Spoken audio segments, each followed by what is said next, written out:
into Frankfurt.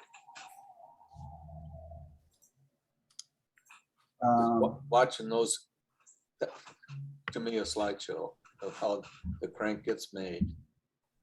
I'm gonna go make sure my wife has the dog corralled. I will be right back.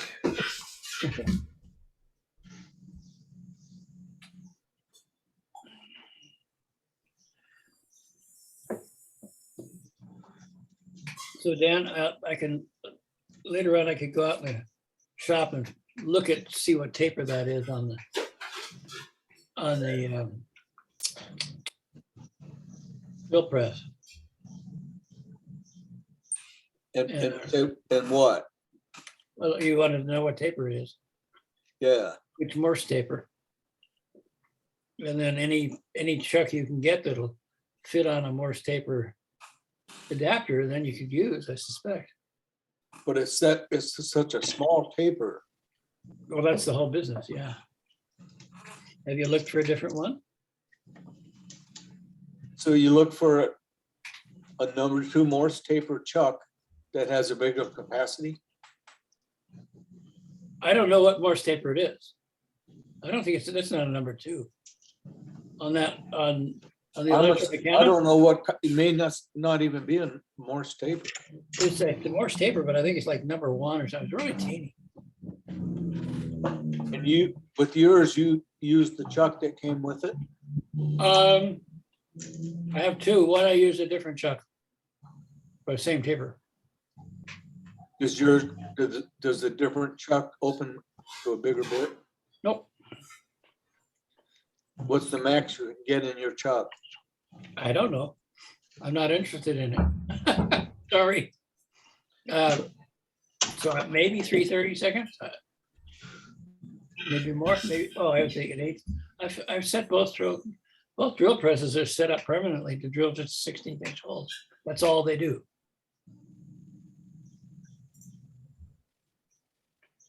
Dumac has one back in the geared section. And I can look right now if you want to look. I can look it up on McMaster. No, we have stuff to do. I'm not going to take up these people's time. Huh. I don't. Are we taking time now? We are not. You've got technically 15 minutes until we hit go, but it's pretty relaxed. So if you guys, Whatever's good for you is fine with me.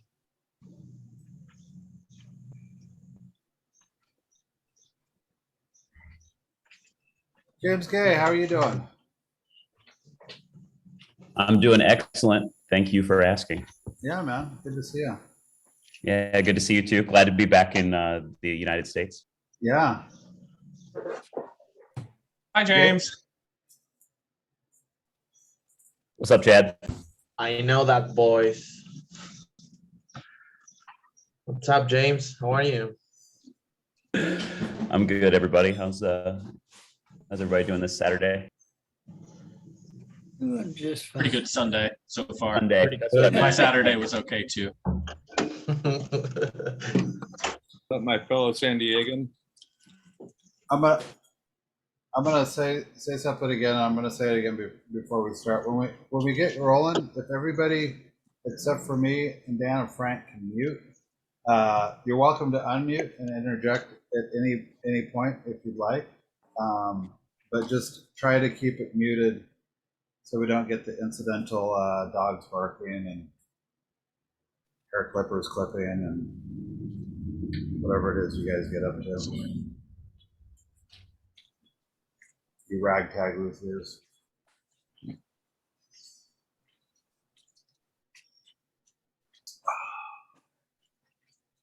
Hey, Dan, How's my- oh, sorry, go ahead. Oh, how's my fan? Is my fan in the mic terrible? No, not at all. It's noise canceling it. All right. Who's running it? Are you running this, Ian? No. Well, we can jointly run it. I mean, who's doing the TV work I'm doing the TV work. and the switchboard? I'm doing the switchboard. You're doing the talking. I may be coming in and assisting with the talking occasionally. Frank, is that a pork pie hat? What kind of hat is that? Oh, pork pie is a kind of a centrally round hat it can be a number of things. Usually it's straw or something like that. This is a classic 1920s straw hat, but they were super popular everywhere. I've heard it referred to as a boater. That's the official name of that type of hat, the boater. I don't know, but that's what you get if you look for one. I think. A boater. Or motor on that Because bad boy. they were just absolutely the thing Is that in the 20s. So I've been off and on, I've been collecting hats most of my adult life. Not in any serious way, but acquiring them, let's put it that way. And that predates my actual need for one, if you know what I mean.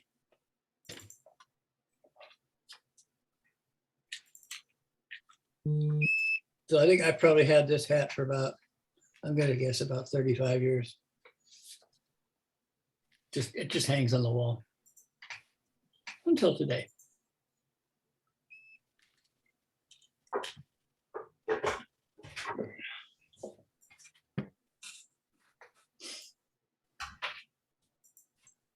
So I So didn't if know all this- that little drill press can drill is a 16th inch hole, I better start thinking of some things that. No, that's what I have mine set up for. That's it's why I not- said I didn't care what size the maximum it could take, because I only drill small holes. If I want to drill a bigger hole, I got other machines. Up to and including the giant grizzly.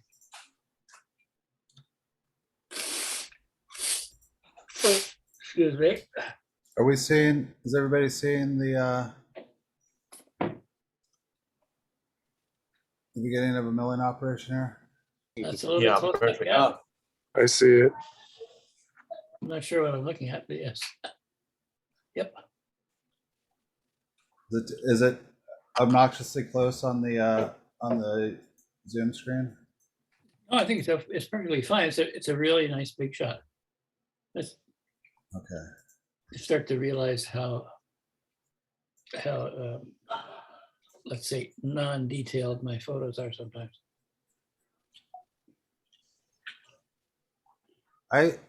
With the getting into the Patreon stuff, I realized pretty quickly that photography is a whole nother thing. Who knew? No kidding. It's like, oh, you want to put a light on this to get a good picture? How about you read 5 million pages of everybody's opinion? Oh yeah. Hey, if you take good pictures, you take good pictures. I think it's as simple as that. I've been around photographers when people ran up to them and asked them, "What kind of camera do you use?" Guys that are news photographers and other professional photographers, pretty much they all say the same thing. They say, well, I have this kind right here. This is the one I'm using. And I say, well, what kind is it? And they go, I think it's a Canon, but I forgot the model number. And people just can't understand that. And, you know, it's like asking us, what kind of drill press do you have? Or what kind of bandsaw do you use? Because I want to make things like you do. The fact is, this is the bandsaw I have, so it's the one I use.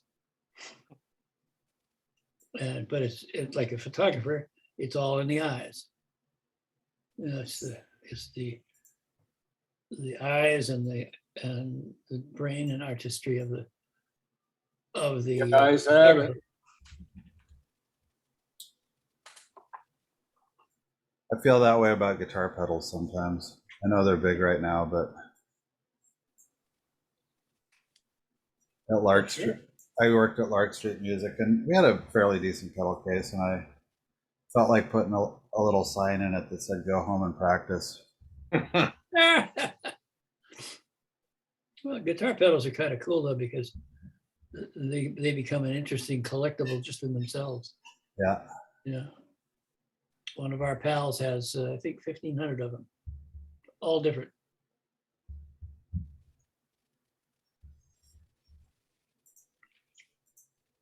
Does he ever run them all at once? That would be interesting.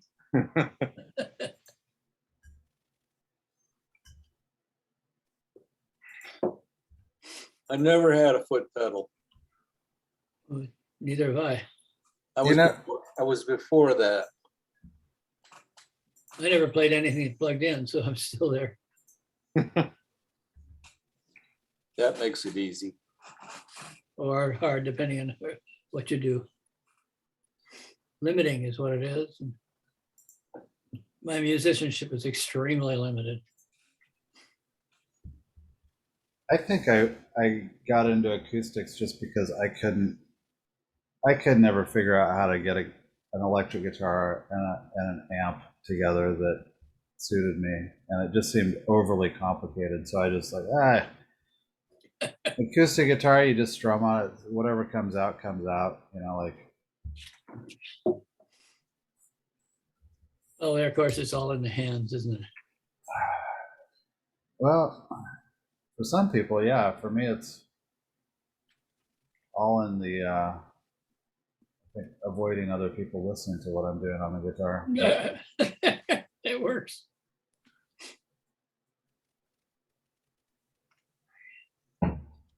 I got into guitars because I couldn't handle another critique from a violinist.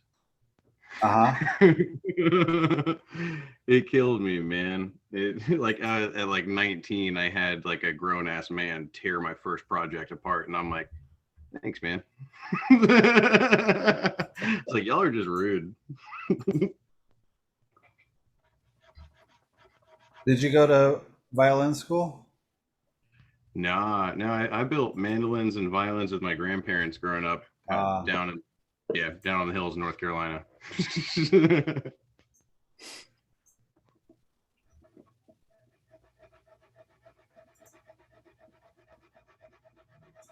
I'm gonna call Alex Glasser and make sure he's not being too much of a hippie. Well, it was certainly a big fat treat to have him caught. Yeah. These parts recently.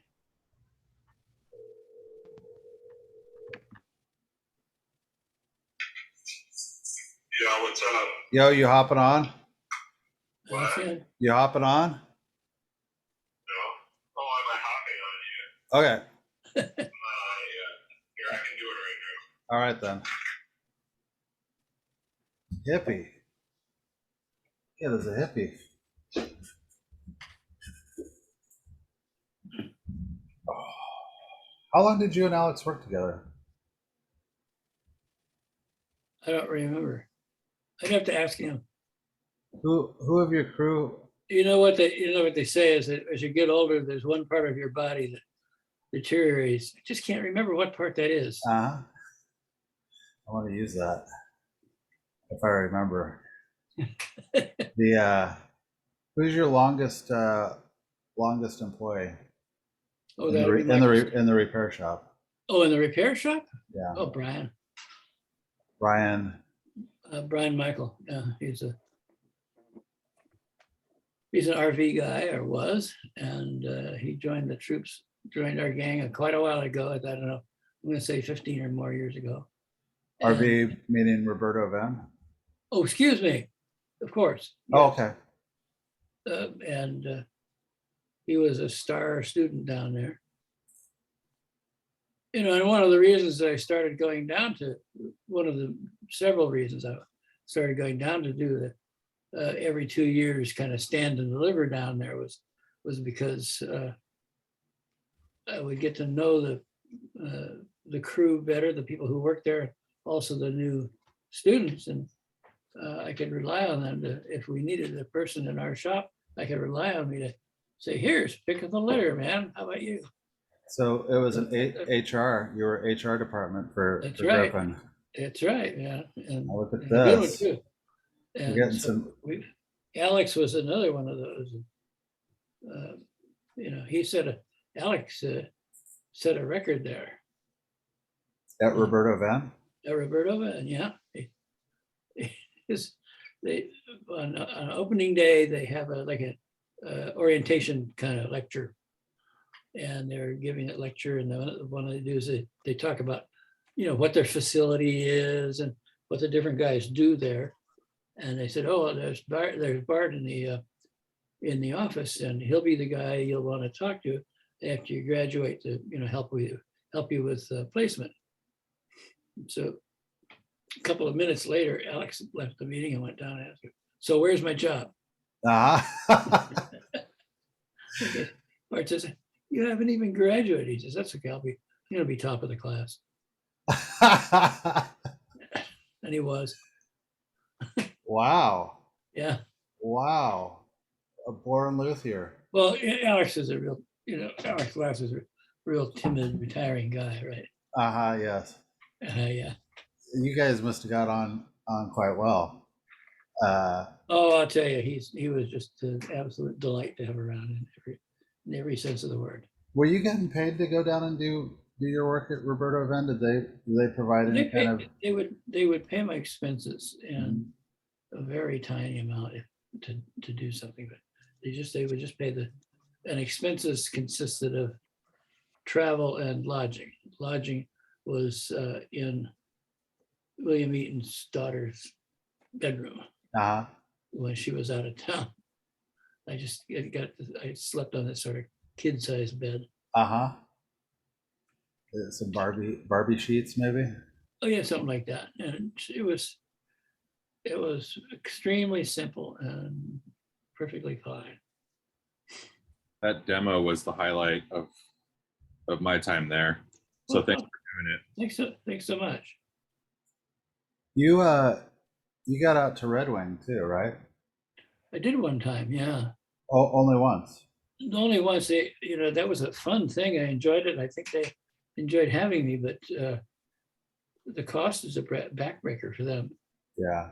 It cost Roberto Van almost nothing to fly me, and literally nothing to put me up. Yeah. And Red Wing, it's you're not talking there and back in one night. Yeah. It's a big deal, and it costs a lot to do everything. So it was clear that wasn't going to work out. Any other renegade teaching travels did you do? Well, I have done, not recently, but I'm kind of getting broken down right now. But we have Charles Fox, who reestablished himself in the business, doing teaching in Healdsburg, sort of as an adjunct to Luthier's Mercantile there, and he put together a little luthier school. I think he just called it the American School of Luthiery, and it was something that looked pretty good. And it was, I think the big problem is it's just near impossible to make any money doing this kind of stuff, teaching. I mean, so yeah, that eventually it didn't work out, and he was also trying to build guitars at the same time, wasn't he? A little bit, yeah. Yeah. I mean, it kind of morphed one from the other, and then he got involved with some folks that wanted to put together a guitar factory and that kind of stuff, and so it was a good deal. But anyway, can I ask you? He's a really super good teacher. Yeah. Yeah. I don't think I've ever run into him Well, in the wild. Charles has the most resonant stentorian kind of voice. You think, why aren't you doing voiceovers? It's just like. Is it hypnotic? Oh, I tell you, absolutely.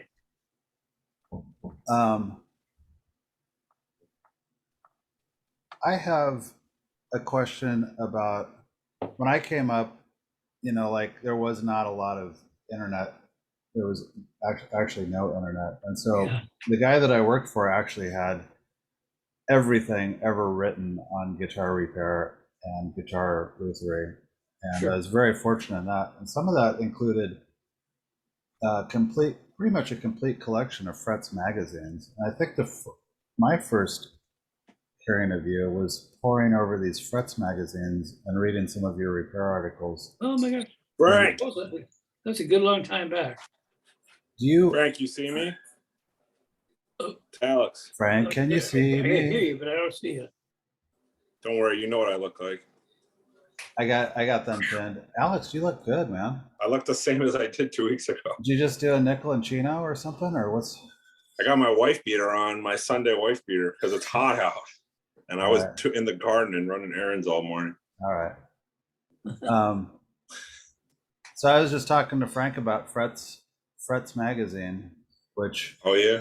how many, do you have an idea how many articles you wrote for Frets? Oh, not that many really. Fritz was an Dan. enterprise. It was an outgrowth of what's his name, Roger Simonoff's Pickin magazine. Is it part of Pickin? It was he sold Pickin, I think, to the folks that run Guitar Player magazine, and they owned Fritz. And Fritz was a pretty cool enterprise, I thought. But I think it's another one of those things that didn't survive very well through the economic downturn of our business. Yeah, I think, And it just didn't work out. I don't know it for a fact, but I think Frets maybe turned into acoustic guitar, which is, of course, mostly advertisement now. But It's sort of like that. Acoustic Guitar magazine was, I believe, was started by the guys that run Strings magazine, it's all right. which is a violin thing, and they saw the gap left by Guitar Player when they sold Frets, and so they just or shut down Frets. I'm going to be unclear as to Yeah. the actual chronology or anything, but when that happened, there was a hole in the business, and so David Lusterman moved in and said, "Oh, I bet you we could start a little magazine here." And it started out very modest. And, it was pretty cool. In fact, when they were first getting started, they wanted to make themselves kind of some kind of an outstanding or different kind of place, and so they put together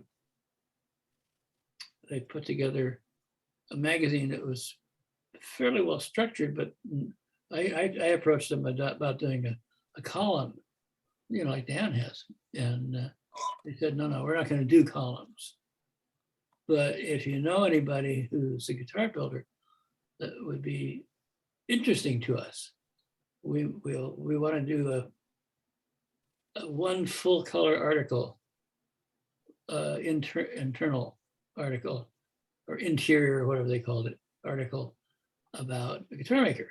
And I said, yeah, I know this guy in Santa Cruz. His name is Jeff Troggett.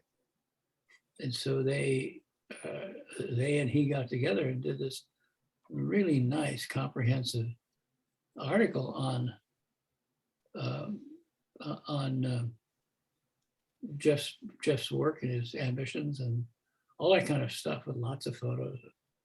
That was They're all hanging on the wall in the shop still, the article. And they're all like sunburnt. Like, when they do that, 25 years ago. How old is Jeff Troggett? Like, is that guy? Don't ask that question, Ian. Is Right, he Frank? is he immortal? Like he was. No, he he's looked not like, immortal. Don't ever ask him how old he is. He's Okay. a touchy subject. Okay, I won't ask. Don't No, ask, I'm don't just tell. I don't know. How old is Jeff? 60? Oh, he's got to be that. Yeah. I'd say No, more than that. Yeah. mid 60s. Yeah, that sounds right. He's not as skeezed out as I am, but he's pretty up there now. But I just remember I asked him how old he was when he was 50, and he was sensitive about it. So I said, I won't ever ask you how old you are. yeah, just leave it alone. Yeah, everybody's got stuff they're sensitive about. Just respect it. Yeah. I don't like people to ask me about guitars anymore. How about that? Yeah. There you go. Hey, we got quite a crew here. We're gonna get started, I believe. Hey, Ian, could yes, you sir. tell that guy, Jerry, I bought that book, Jerry, the electronic book we were talking about. Yeah, last week. Jerry's on here right now. Yeah, it's really good. So. Yeah, it is. It's Thank you. Oh, yeah. Sorry, I don't know where you are, Jerry, but thank you. No, thank you. Yeah, Uh-huh. it's good. It should be like a must buy for intro guys, especially, let alone people that kind of, have been doing it for a while. Jerry, it's so much more info than anywhere else in one in like one collection. Yeah, Jerry, I just had to wire something up the other day, and I never do it anymore. And this is a pot wiring diagram. This is how this is how you tie your shoelaces. Wiring diagram, invaluable. Like it made that job so much easier than reading some dumb schematic. Cool. Thanks, man. Okay, so everybody, before we start, I want to do like a little bit of an introduction, but I also want to say if you could please everybody mute, and then if you want to interject, unmute. We're pretty free to be you and me here. So if you feel like asking a question, if it comes up to you, there is a chat function for people that haven't been here before. I'm solo today. I'm going to try to. I don't have Ted with me, so I'm going to try to look at the chat. I also have my phone next to me, so if I miss the chat, if somebody wants to hit me in the DMs on Instagram, I'll look at it and go, oh boy, I missed that, or whatever. So the chat works. Opening up your mic and talking works. If somebody's in the middle of something, just kind of use normal human interaction rules for this. And try to keep things brief. Try not to hold forth on things if you can. But except for you, Frank, hold forth as much as you feel like it. Yeah. Okay. And so, without further ado, ladies and gentlemen, Dan Erlewine is the host of this. I'm going to slink off here, and we've got. I'll be around though, Dan. And we got Frank Ford, who I think between Frank and Dan combined, if not for them, I don't know that I'd have a career in this. So they were for anybody that doesn't know, these guys in the early days were some people that were willing to share some knowledge that was, like not exactly hanging off of trees. And it was hard fought knowledge, and it would have been a lot of people's inclination to keep that stuff secret. Not these guys. They let it out of the bag, and I got to escape suburban poverty as a result. So I'm very thankful to these two. Anyway, Frank Ford, Dan Erlewine. Dan, where do you want to start at? You want to start with the crank, or? I think it would be fun if there's a lot of people out there that know about Frank's crank guitar winder, peg winder. He's got a nice show of photos of how he makes that. And to me, when I saw that, it was like seeing all the specialty tools that he has and getting a much better idea of what they do. Well, let's start with that then. And how many of these do you think you've made, Frank? I don't really know. It's at one point Michael told me he thought it was about 1,000, and that was many years ago. So I would expect somewhere in the 2,500 range. That's impressive. I just don't have any way to track that. And to be honest, I don't want to know, because then I would realize what a fool I've been. Oh no. Right. Just so you know, I'm sure the IRS must have some way to track it, but everything I do is above board, but I just don't have any way to know what the number of cranks without going through archives that it's just not worth the trouble. Yeah. Frank, what are we looking at here? Is there a chance we could post a picture of a completed one first? Sure. That would be here. That'd be a way to. Let me just pull that one up here. That would really be helpful. When I read those the captions on those photos, and it said something I'd never heard of, which was soft steel jaws. Yeah. And that's what that is, isn't it? Well, yeah, okay. Let's just start. If we could just start by looking at the crank itself. There, I can't run a cursor over things, I guess. But You want me to? oh no, I was just going to say I think they're. I think it's self-explanatory. They're really.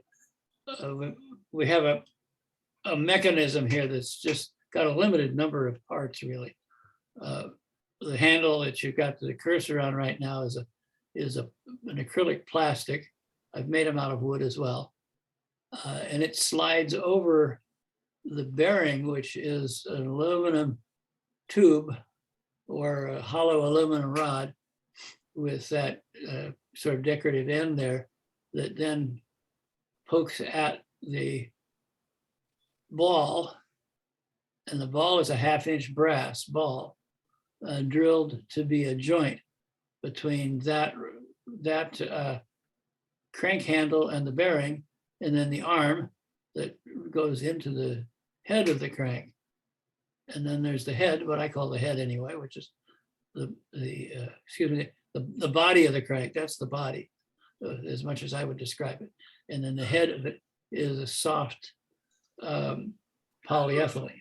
And the notion then is to have, first off, the soft polyethylene that fits the button reasonably well and is not too likely to bump into this pighead side. And then make it out of something material that's soft enough that it won't scratch lacquer. And that was took a bit of experimentation for me to choose what seems to work the best for my use anyway. And that is a cylinder of low density polyethylene. And low density is what plastic bags are made out of generally. But as opposed to the hard density, which is usually used more for turnings and machining, but the low density is clearly softer. I tried rubber and different things, but I just couldn't handle the manufacture of them into the proper shape. Then the body of it is turned aluminum. Then the arm is also a little turned aluminum rod, and the brass ball is the joint, and it's that brass ball. Generally speaking, that's the brass ball. That's the only part I buy to make these cranks out of. Everything else I have to fabricate. So the brass balls are available in quantity, not too expensive. Strangely enough, brass balls cost less than aluminum. And I wanted to do aluminum because it would sort of match. Mm-hmm. But I think overall I like the brass after all. So I'm going to leave it that way anyway. So that's just a general overview of the crank itself. Frank, can I ask you, can I interject something really quick? And maybe you're getting to this, but this angle here, can you? I'm getting to it. Oh, okay, good. Okay, so you can start back if you want it the other way. You want to go back to the beginning? Go back to the list. I don't have any sense of how these are organized right now. They looked like they were organized pretty well. Do you want me to go? No, that's fine. I think that's what they are. But that's what you're looking. Just so you know, what you're looking at is just my archive of photos. Okay. I've picked and choose them for different articles and things like that. But the archive is just I keep the higher resolution ones on hand. You know what we can do is I can go like this, and you can point me. Can you see these well enough? Any way you like to do it is fine. We could start at the beginning. Starting at the beginning, just roll through it. It's fine. I don't mind bobbing and weaving. So if you want to start from the beginning and go right through them all, that's perfectly fine. As long as everybody doesn't get bored and fall asleep on that. Well, I gotta say, I'm not that worried about that because I'm pretty keyed up on this. Okay. So we were going to talk about the angle really quick, but that's okay. It's going to happen. Okay. Okay. So what are we looking at here? This looks like, So now I'm seeing a screen full of thumbnails. okay, hold on a second. It's just gonna take, I'm not No problem. as adept at this as Eh, Ted is. Oh, okay. So here we are with, this is the brass ball that becomes the joint. And step A with this is to drill a hole to accept the little rod that's the arm of the crank. And so I drill it to a 1/4 inch. Actually, I use a metric drill, it's just a tiny fraction above a 1/4 inch. So I can insert a 1/4 inch rod into that hole. Now, how do we switch to the next one? How do we move on in the pictures? I don't know. Oh, I'm moving the picture. Did the picture not change for you? No. Oh, dang it. It's gonna. Oh, wait. I'm sorry. It's okay. It did actually change, and I was okay. So here's the ball. There's the ball, and if you look at the vise, there's a ball-shaped hole. This is what they call soft jaws. This is my very tiny milling machine that I have set up for this stuff, and those are called soft jaws because they're unhardened steel. Some are made of, they make them out of aluminum or plastic, or I have wooden ones for other vices, but these are steel jaws. And what I do is, without going too deep into it, I take an end mill that's got a round end on it, and I drill the ball depth there with the vise closed.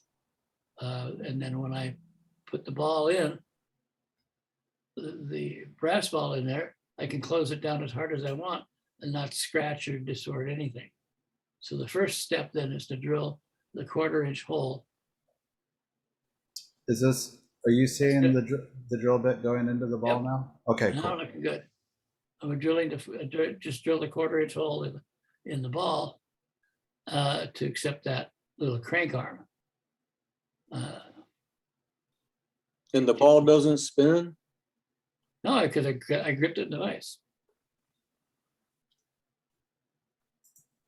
Now since you're asking that question, when I made the cavity for the ball, I put about a 64th inch shim in the vise, closed it down on the shim, drilled the hole, took the shim out, and now it grips the ball solidly. Okay. Did you use a ball end mill to produce that? Yeah, I just mentioned that. Okay.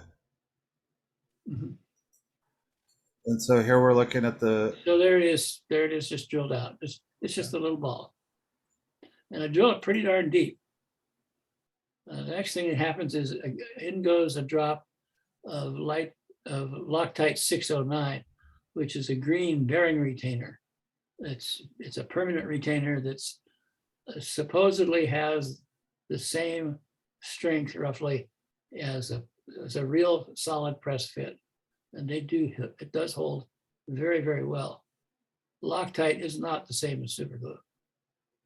It only hardens in the presence of metallic ions, so it doesn't ever harden in the bottle. I've had some of these bottles of Loctite I've had for many years, and they never even get a clog.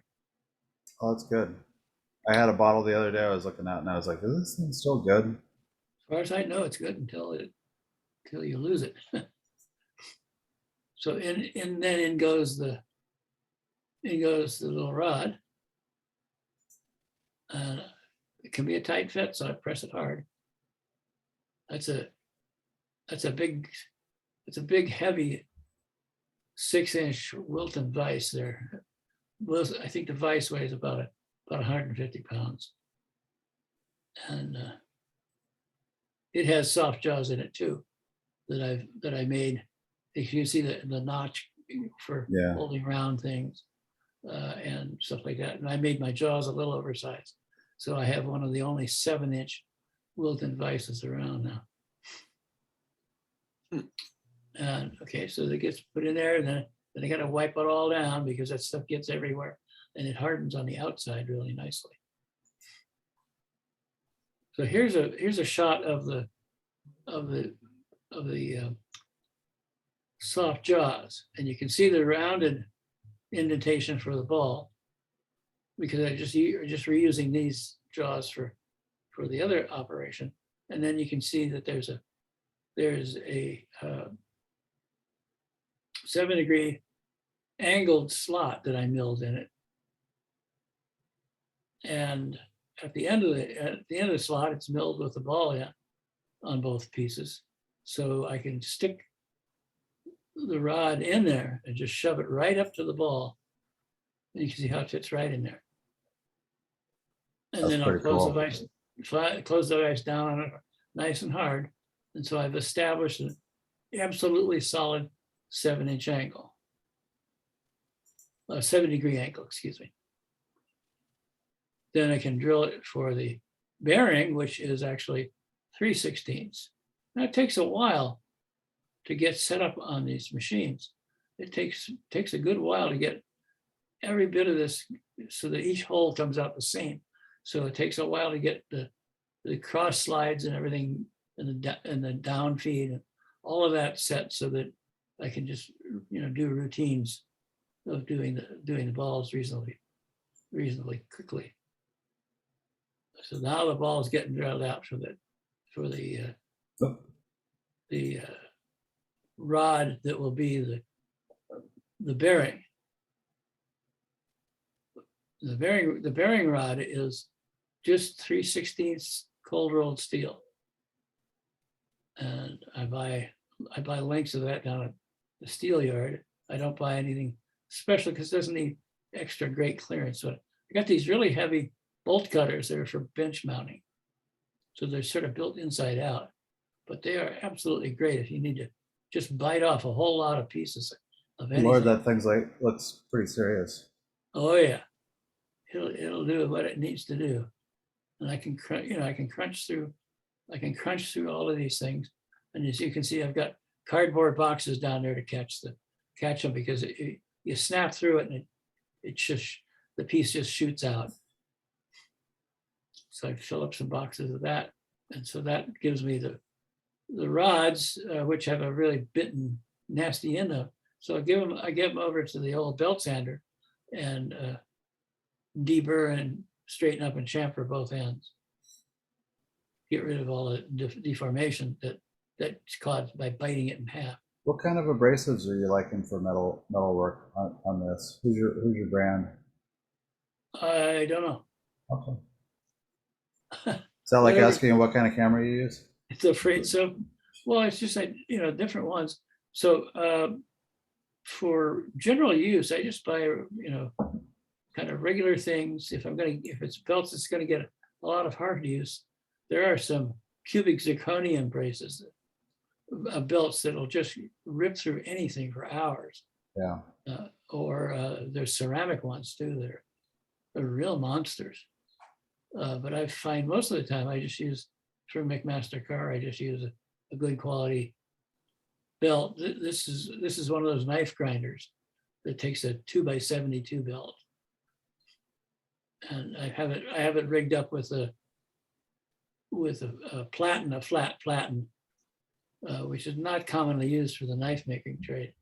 So I had to make a little table that sits lower than usual on that platen, but it's works out fine. You have a lot of knife grinders in your repair shop at Gryphon too, right? You kind of like the narrow belt. Yeah, the little one. We have the little 1-inch ones from Rockwell Delta. Those are bought those in '71.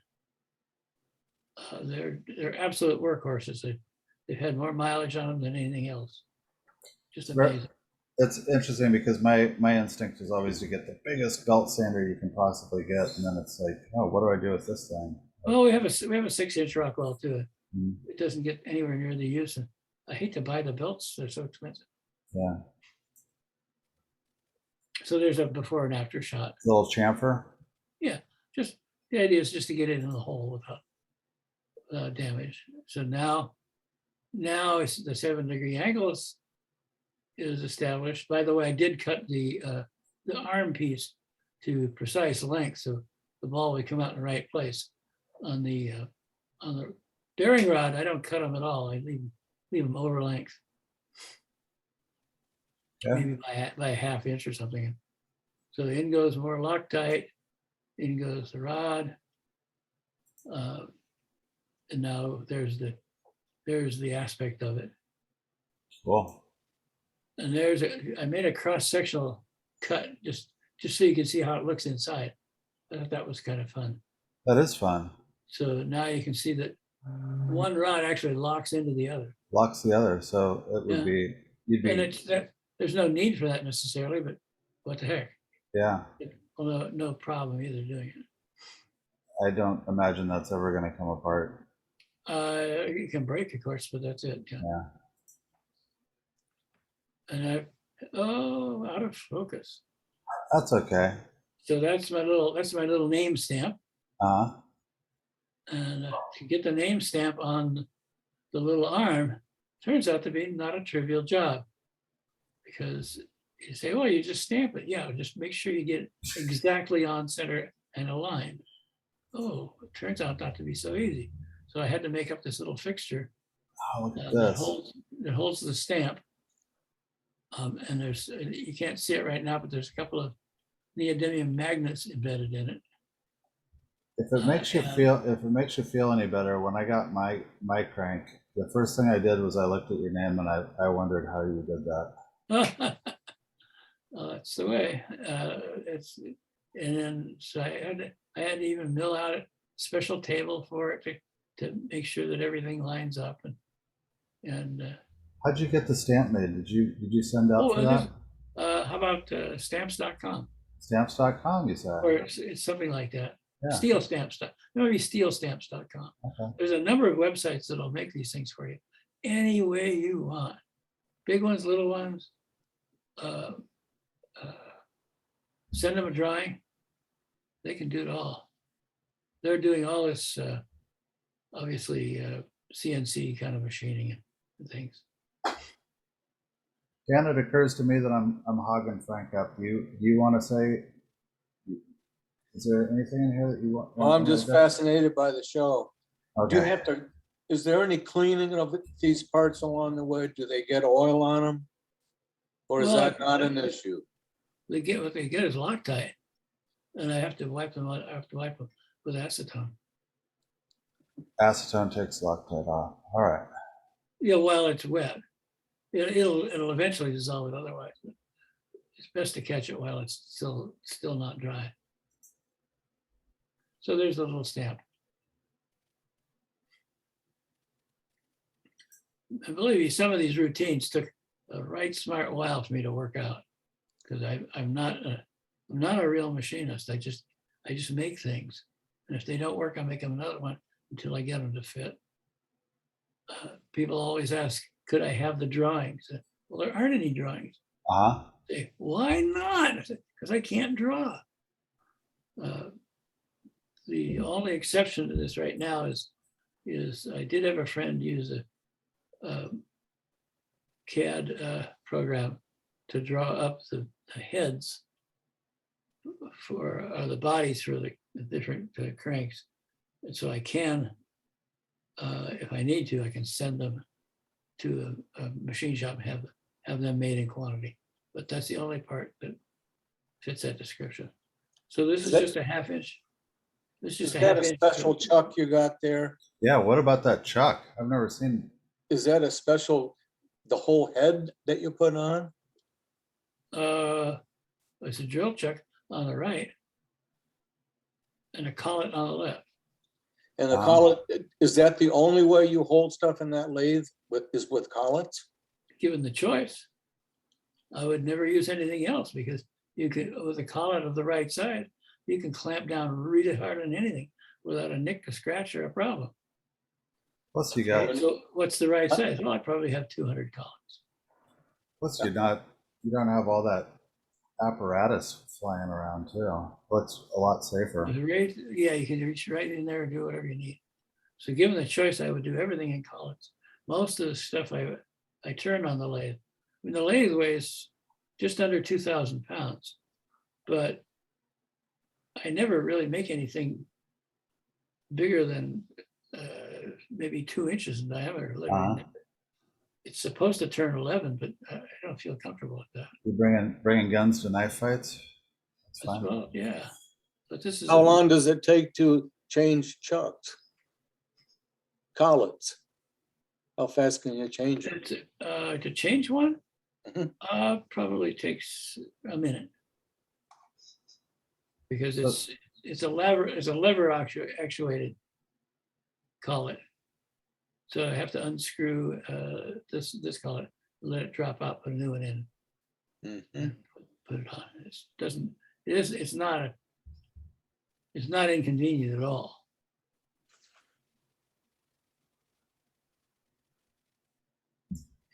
All right. And you can buy different forms of collet chucks for other lathes and stuff. This is more or less built into the machine I have, but it doesn't have to be that way. And they have some that are tightened down by screws, hand wheels and different things. Some are pneumatic for high production. I don't have that. Mine just is a lever operated. It's been kind of standard in the industry for, I don't know, 75 years or something. That's a keyless chuck, right? Oh, on the right. Uh-huh. Yeah, that's an Albrecht keyless chuck. Albrecht is a really good kind. They're very, very reliable and very good chucks. All right. Over the years, I think I've acquired, I don't know, a dozen of them at least, different sizes. On big machines, it's fairly common to take a smaller chuck and clamp it in a bigger chuck. So for my drill press, I use sometimes 2 or 3 chucks in tandem. Daisy chain? Get down to the size I need. I never thought about doing that. That's really cool. It's just sort of standard thing.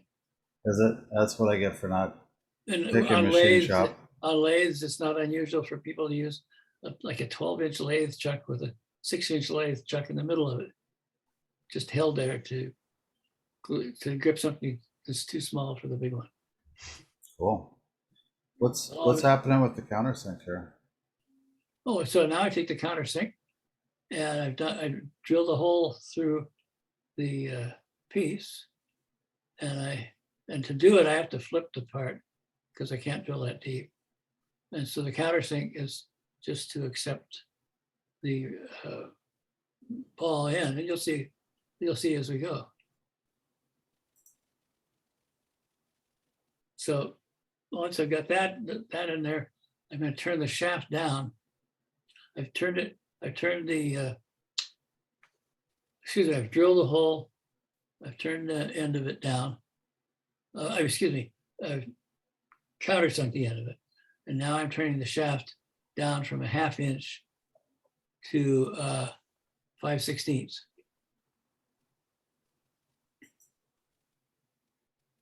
And then I put it back in the collet the other way around, a different collet.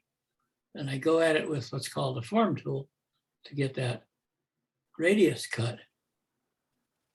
And that leaves me with the 1/2 inch diameter of the original rod, showing a nice new finished cut where I just came in with my 1/4 round tool and got that radius for the nose part of it, if you will.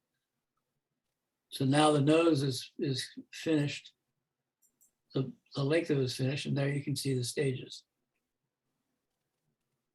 The middle one leaves me just enough to grip with the collet so I can turn the length of it. That's really cool. Then when it goes back in the machine, then it finishes off.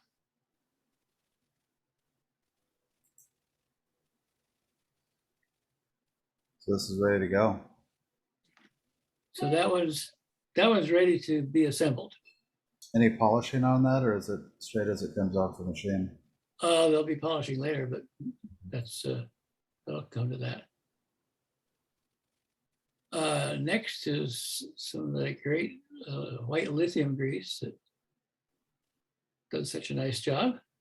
That goes over the bearing. So that's what makes it twirl so nice. And so. Like when I'm going like this, that's the Well, lithium no, grease? no grease, it could rust up or something. So put that. And so I just squidge it on there and the grease goes everywhere. So, yep, I got to clean things. Okay, now the other part sticks out the back end and I have to put a little tiny brass washer on there. Where do you get them? Oh, gee, that size isn't available, is it? So you do what you have to do. Uh-huh. Is this what you have to do back in here, or? That's the one, yeah. Let's move on to the next one. I make my own. See how tiny the cutoff tool is? Yeah, it's very tiny. Yeah, so I ground that so it would cut off little tiny pieces of brass. So you mold this to the dimension that you I wanted? take the brass rod, I drill it out, then I part off the little pieces. And I clean up the little pieces because they have burrs in them. And I have a bunch of little washers. I make a lot of little washers for all kinds of things, just tuners or whatever. Oh, there's my part off tool. This is a homemade cutoff tool, or Well, one that you bought down? ground here, yeah. Yeah. And it's very pointy on the end, so it'll cut through that last tiny little bit, and it leaves me only with burrs on one side to clean Cool. up. These are the birds that you got. Yeah. So lay them down on a piece of 400 grit and give them a quick scrub, and the burrs are gone. So now the whole business, the washer goes on, the rods, the bearing rods in there, and now this is over on my tiny drill press with a little shop-built guide for the drill. So you can see that the rod goes through there, and then the drill comes down to a very tiny hole that's extremely close to that back edge. Yeah. You can't buy drill locating tools that do that, so I made my own, and I made it out of high carbon steel and hardened it. Just backyard sort of hardening to bring it up to bright red and dunk it in the water, and then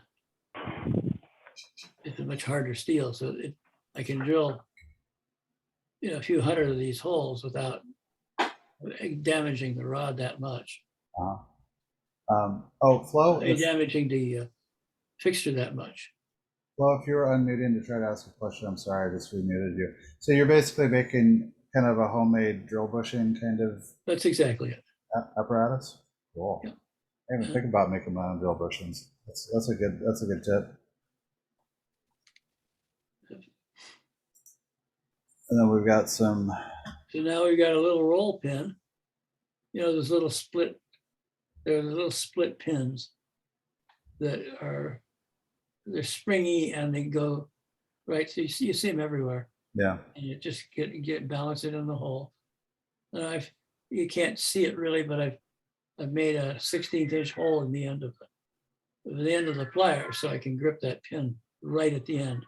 I guess you can a little bit. A little bit. You got a little recess in there. Just a little thing. And then like a little thing to grab the actual. So it's just it's just a dedicated gripper or hand tool, and then I tap it in.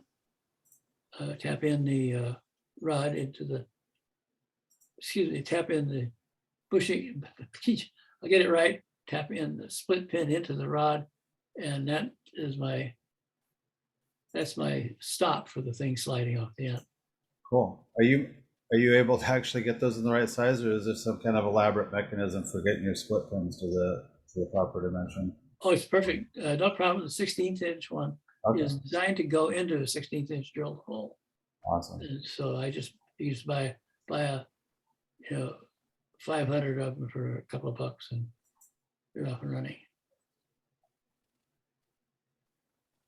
Didn't have I don't think I've got a picture of. I don't. Maybe I do. I don't know. So then it gets, they give it a quick trip on the upper part of the belt sander. The belt sander is on a variable speed, so I have it cranked down pretty slow. And I just press it against the flexible portion of the upper belt and just press it down there just to give it a scratch pattern everywhere. Mhm. Figuring that's, so much the better for holding glue. Okay, so that's, unfortunately, that only shows making the handle, making the bearing and the arm. Now I'm skipping to making some of the bodies. Okay. First is my trusty old Rockwell 14-inch bandsaw that's had so much service, it's ridiculous. And it's aluminum and wood cut at the same speed. So I just use the wood cutting saw to slice off a whole bunch of these things. I don't know if you can see in this picture, but I sometimes prop the saw up on one edge so that all these things roll off into a catch bucket. Oh, cool.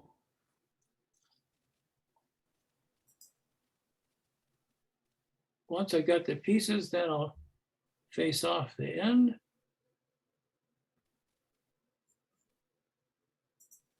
So they look nice.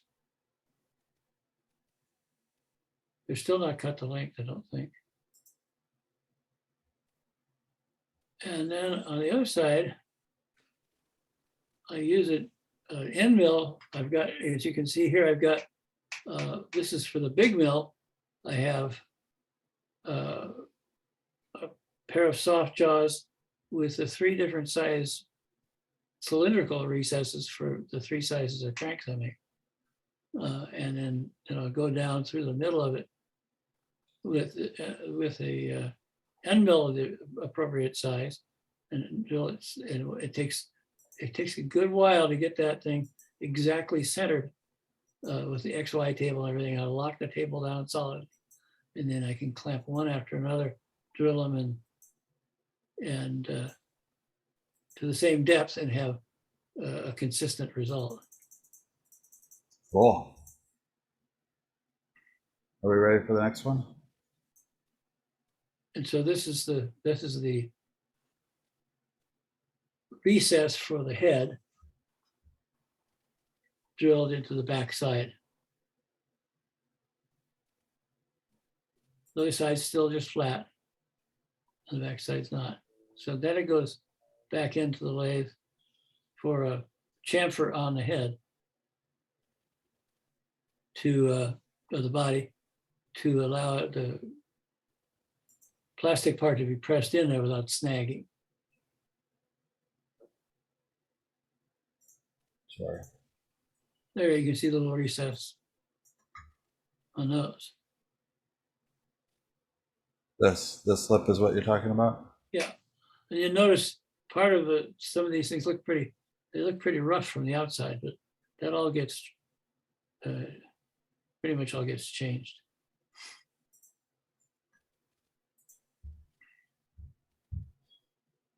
So here's a big fat form tool that I'll just plunge right into the end of it now.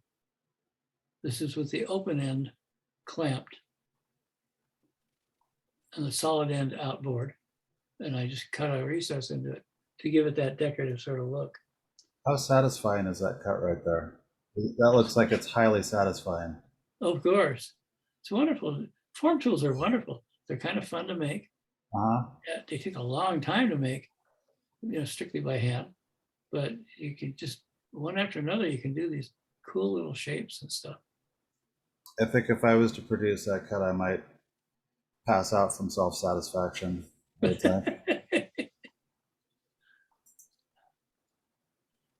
This is just a hunk of just regular mild steel rod that I've drilled the 3 holes in it that will accept the 3 spring pins to hold the head in.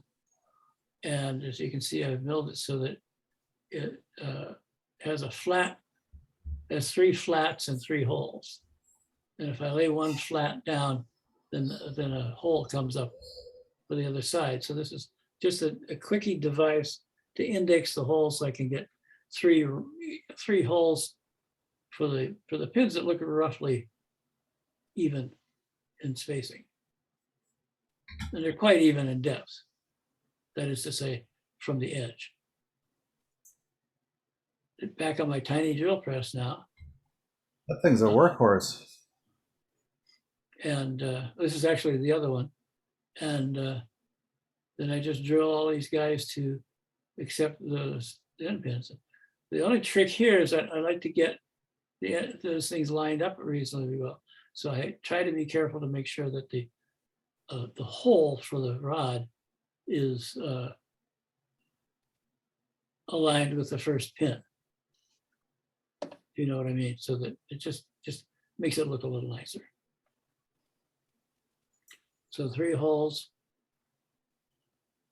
to hold those. Now this is the rod that becomes the driving head.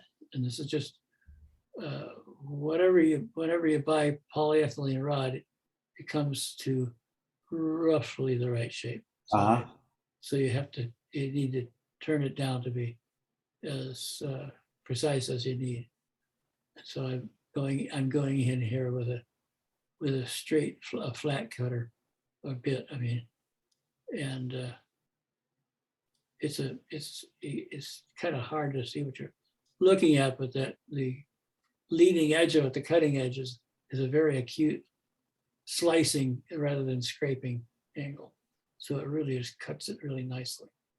They're very, very sharp, these things, even though it's carbide. Then once the holes are in place, then back in the vise, here's a pair of soft jaws from a giant vise.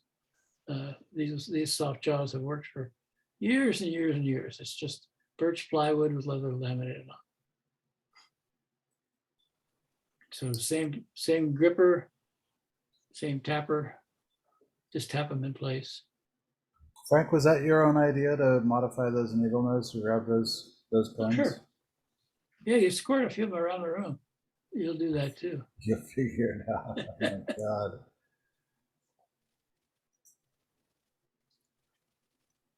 Once it's in place, I've left out a few little things like driving the pins flush and all that stuff. But did you also square up the polyethylene to the aluminum? Did they have to be? Now I'm going to square up the polyethylene to the diameter to the center of the body, and then put a chamfer on the leading edge there. Yeah, this looks like the chamfer, right? Yeah. Mm-hmm. It's a lot of this stuff is unnecessary, but it gives it a better look. Oh, it's and here's another angle dealie. So at this point, I put in a dummy rod bearing. You can't see it, but the part that's in the hole in the head is a 1/4 inch, and then the rod is actually 3/16 or less, and that allows me to make sure that it stays aligned in the vise when I clamp it in. Oh, cool. So I clamp it in, and that way I don't get I've milled a few of them where the slot wasn't parallel to the handle, and you say, what's that about, you know? Mm-hmm. So you go back and redo it. So this is an end mill that's a round nose. I plunge it down in and through the slot, so there's the right depth and the right length to hold the appropriate buttons, and that's going to be for the big buttons. It's just short of an 1/8 inch. Just short of an inch.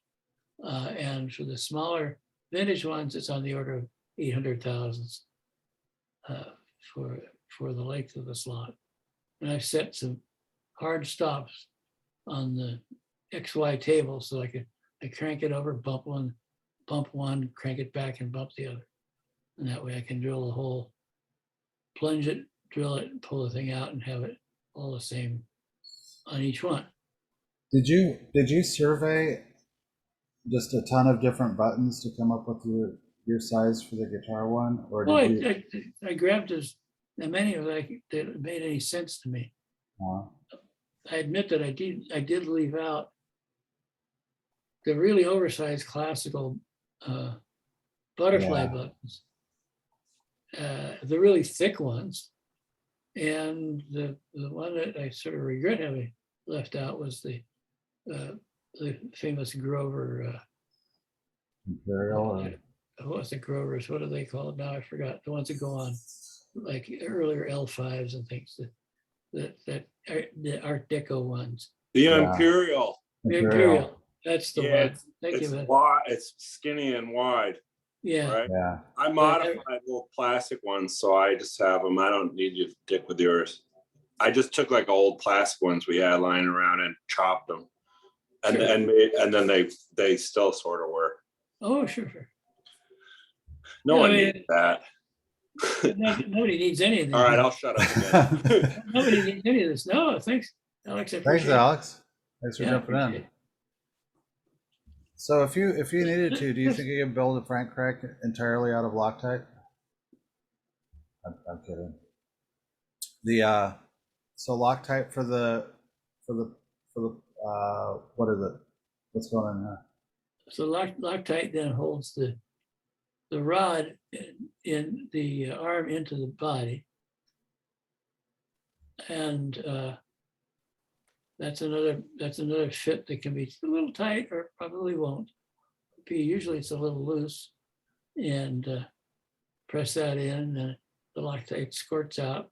Have to clean it up again, and the trick that you can't really see is it's kind of tricky to get the angle of the handle aligned with the axis of the head, because it's enough compound angle to find. The only way I've been able to do it is just eyeball it. Yeah. And it doesn't. Oh, I'm sorry. Go ahead. Not a problem. What's the largest batch you've tried to produce in one sitting? I don't know what a sitting is. So these were just constantly in production, like you were just kind of like. Well, I mean, I've probably done 50 or 60 or more At a throw. Well, it kind of, it sort of depends, because I might do 250 balls. Yeah.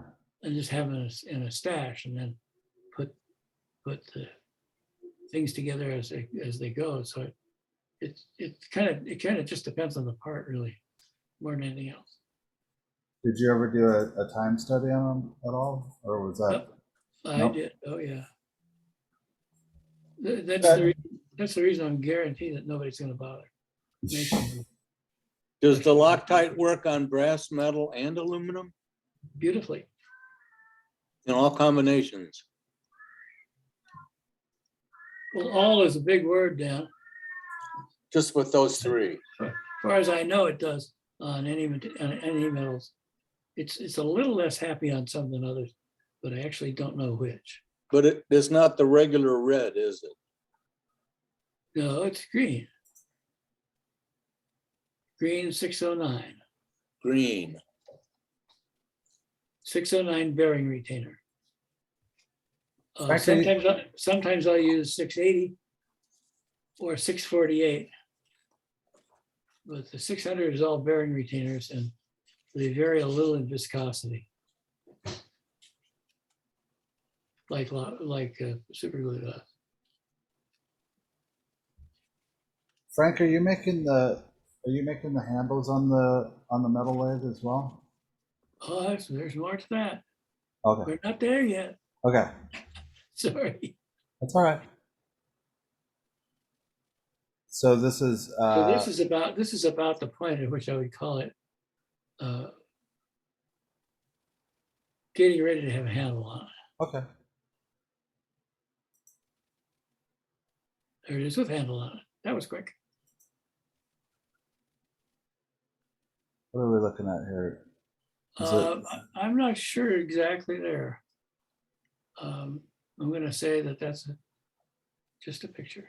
are you mixing your own plastics? No. Looks like Oh. fun, but I am definitely not. I'm Again, not. all the exotic plastics I discovered you can buy easily from suppliers who sell stuff for hobbyist fountain pen turners. Fountain pens. Yeah. And they have some really great stuff available. Yeah. And I've bumped into some neat people along the way, including a fellow at a business called, he calls himself Beartooth Woods. Cool. Excuse me, Beartooth Woods. He's in Colorado, and he's perfectly willing to sell unusual lengths, let's call it that, or full lengths of the stuff as it's cut. So it's obviously made in huge trays and sliced up into square rods. Some places will only sell you rods that are 5 inches long because that's what the pen trade wants. And he's willing to sell any length you want to have cut, or in fact, just the whole rods. Frank, And I'm out of pictures here. I'm not sure if this was the end of what we had, or should I switch over to the website? oh, maybe you should. I didn't realize. That's all of it? Let me just see really quick. Maybe I missed something in the extraction.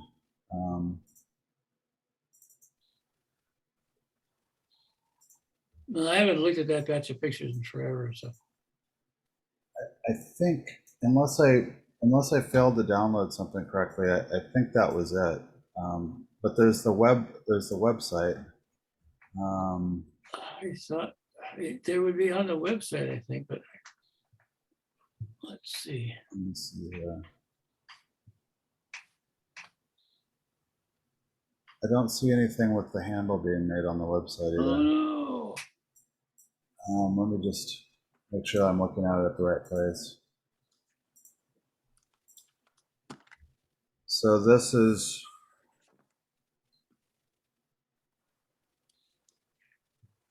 says, okay, how about the handle? I make those too, and I'll post this as soon as I have time. Did you have time? Is there another? Oh boy, oh boy.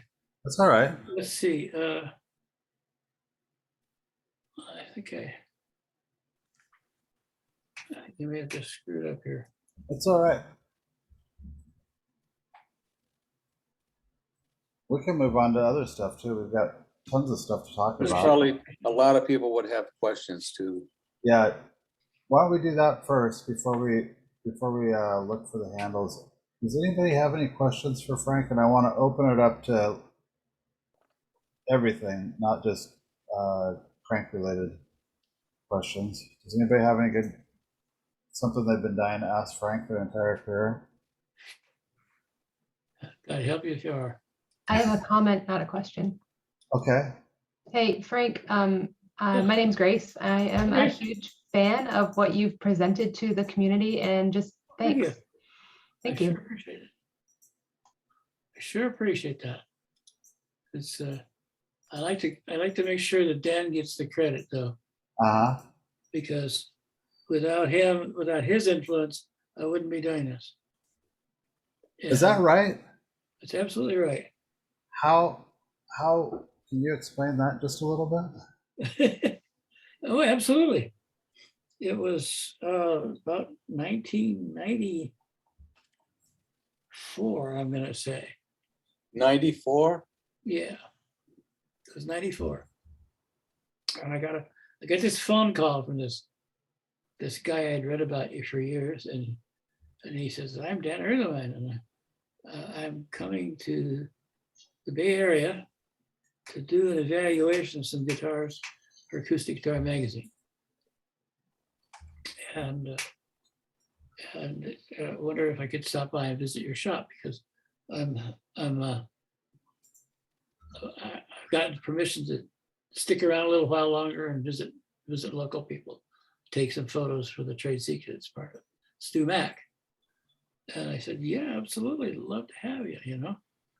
And so we talked for a little bit longer. I said, oh, by the way, when you're here, you really gotta meet my pal Mario Martello, because he is the most prolific guitar repair guy that I ever even heard of. He just cranked the product so consistently and so much that he set the reputation for a few shops in this area just by doing the work himself at home. And I said, oh, by the way, don't forget Jeff Traga, you know, he's somebody you definitely ought to see. And Dan stops, he says, wait a minute, what are you doing? And I said, well, I'm just suggesting local guys that you'd be interested in seeing while you're here. He says, oh, that's great. So are you guys like friends or something? I said, yeah, why not? He says, well, it hasn't been that way when I go to other areas. And so I was a little surprised to hear that, but he came out and came in and visited, and he brought his i8 video camera and came to our shop, and we hung out in the back room and talked about different things. And because as you know, Dan's an easy guy to get to know. And he had this video camera. He said, do you mind if I take pictures? I said, all right, shoot anything you want, anytime.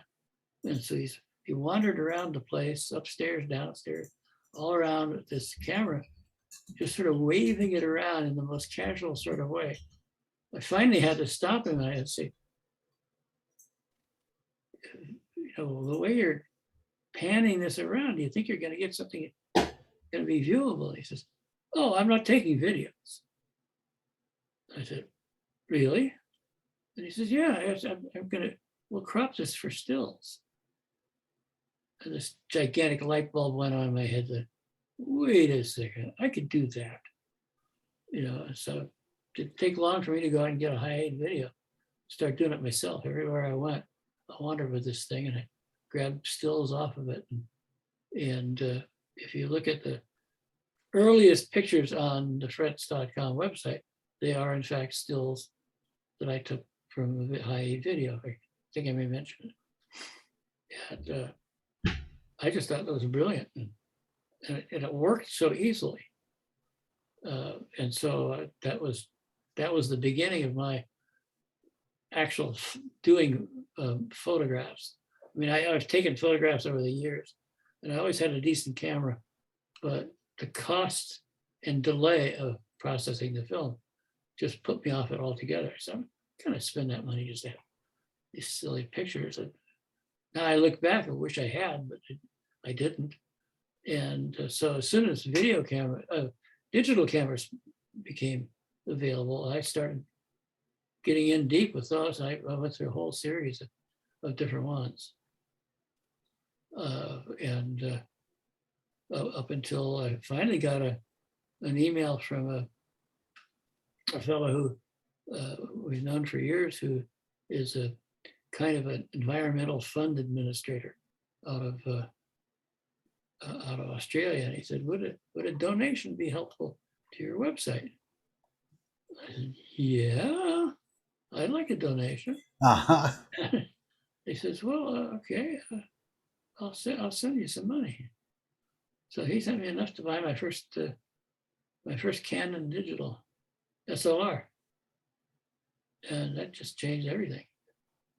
With a decent lens and a couple of decent lenses and the ease of translating it onto the computer and storing it and not losing the pictures, which that's all I ever did in the past, is to lose pictures. And so from that day on, I took pictures, lots of pictures. On a personal note on that trade secret that you took Dan out to Troggett's shop, Jeff Troggett pulled sandpaper on a neck set on that one, and that was like pretty instrumental in me being able to travel around the country doing halfway decent looking neck resets. And so you guys, like in that moment of doing that, really impacted me quite profoundly. So thank you. Well, of course. Can I say thank you too? as the only person who worked for you and Jeff, so the only first-hander there is, that I would be completely fucked if it wasn't for the two of you. And I'm not going to sugarcoat it. Yeah. Seriously. So speaking of which, hey, Frank, I wanted to ask you that openness in the Bay Area luthiery community. I always wondered if that had anything to do with the Silicon Valley connection with like open source software hippies. Like, is that just kind of a Bay Area thing that people are kind of open source about stuff, or? I think you share with the people that you want to share with that are going to learn and not be dumb about it.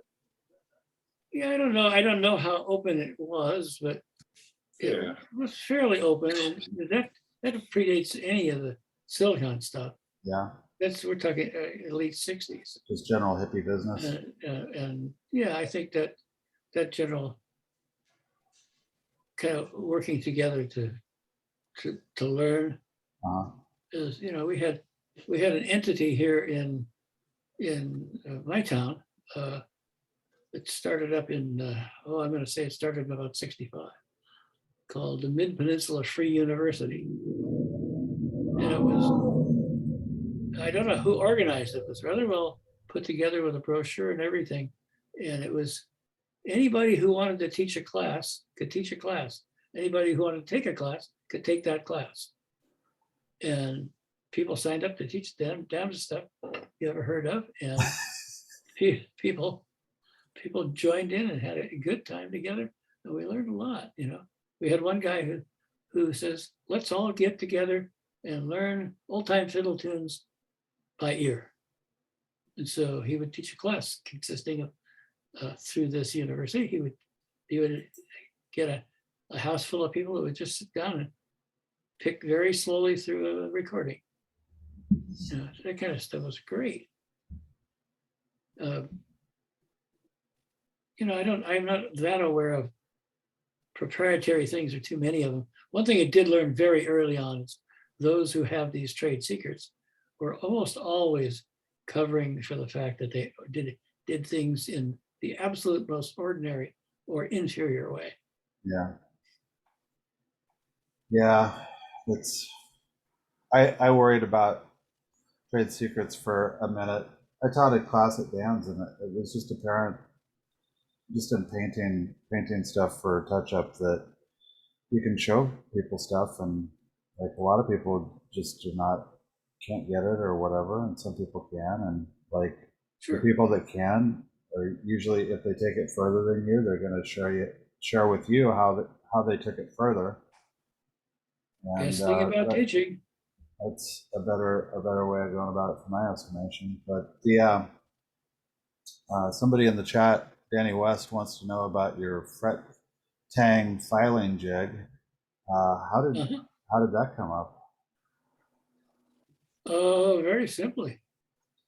It's Dan's fault. Oh, Dan's running off. I don't know where he's going. Is he going to get the jig? He's bailing out. No, he and I went to. I'll get this right now. We was at a GAL convention. We went to visit the up and coming new entity called Tacoma Guitars, and Tacoma Guitars was just getting rolling. They were Korean owned and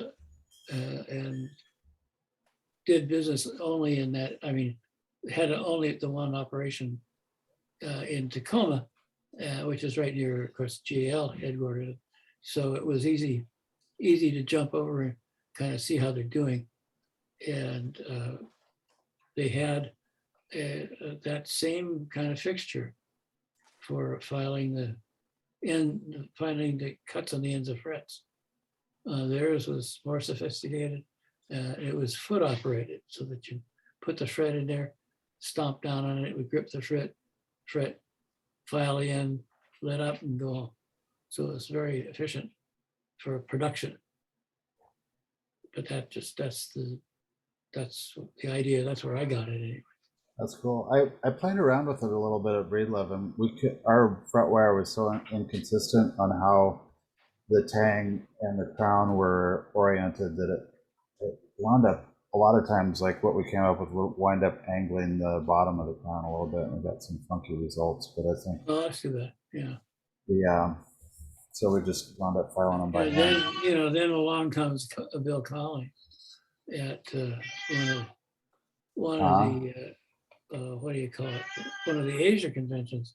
Dan, your cat is hungry. I believe it was, I think Dan's got a part in this too. I think Bill, if I recall the story correctly, you can correct me now.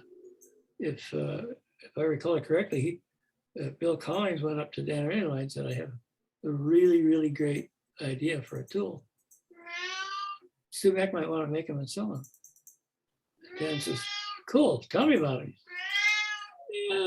Next year. So you had to wait the whole year. And then Collins showed him the Tret Tang nipper. Hold on a second, Frank. Does anybody have a cat out of control? Oh, unfortunately, I do. Oh, okay. Well, your cat can do. That's completely appropriate. So. Well, I don't know about that, but No, it's a fine. We've got a couple of cats that are getting up there in age, and they start this yowling thing. This cat in this shit. It's like cat existential crisis is what I think it is. Here. Cool. So anyway, Dan had Close the door. The cat's making too much noise. Thanks. Okay. So Dan and Bill are in development on a tool. Well, I would know they were in development, but I think is that the way it worked out? Wasn't development really, no. Went back the next year, and the next year he had it. Right. And we're back behind the, like curtains, like I'm looking at Frank's curtains there. It's behind everyone's tables in private. And Bill, Bill was just making fun too. He just making a show of it. He goes behind his back and he finally brings it out and shows it. And Chris Martin comes in and goes, I'll take 25 of them. Hey, can I ask a question about that tool that he made? Mm-hmm. Why wasn't it ever refined all the way that it'll cut all the way to the top? Like I still use that and then Frank's holder to get the last tiny bit off. That tool never did its job all the way. I don't think any of them do. Yeah, none of them do, right?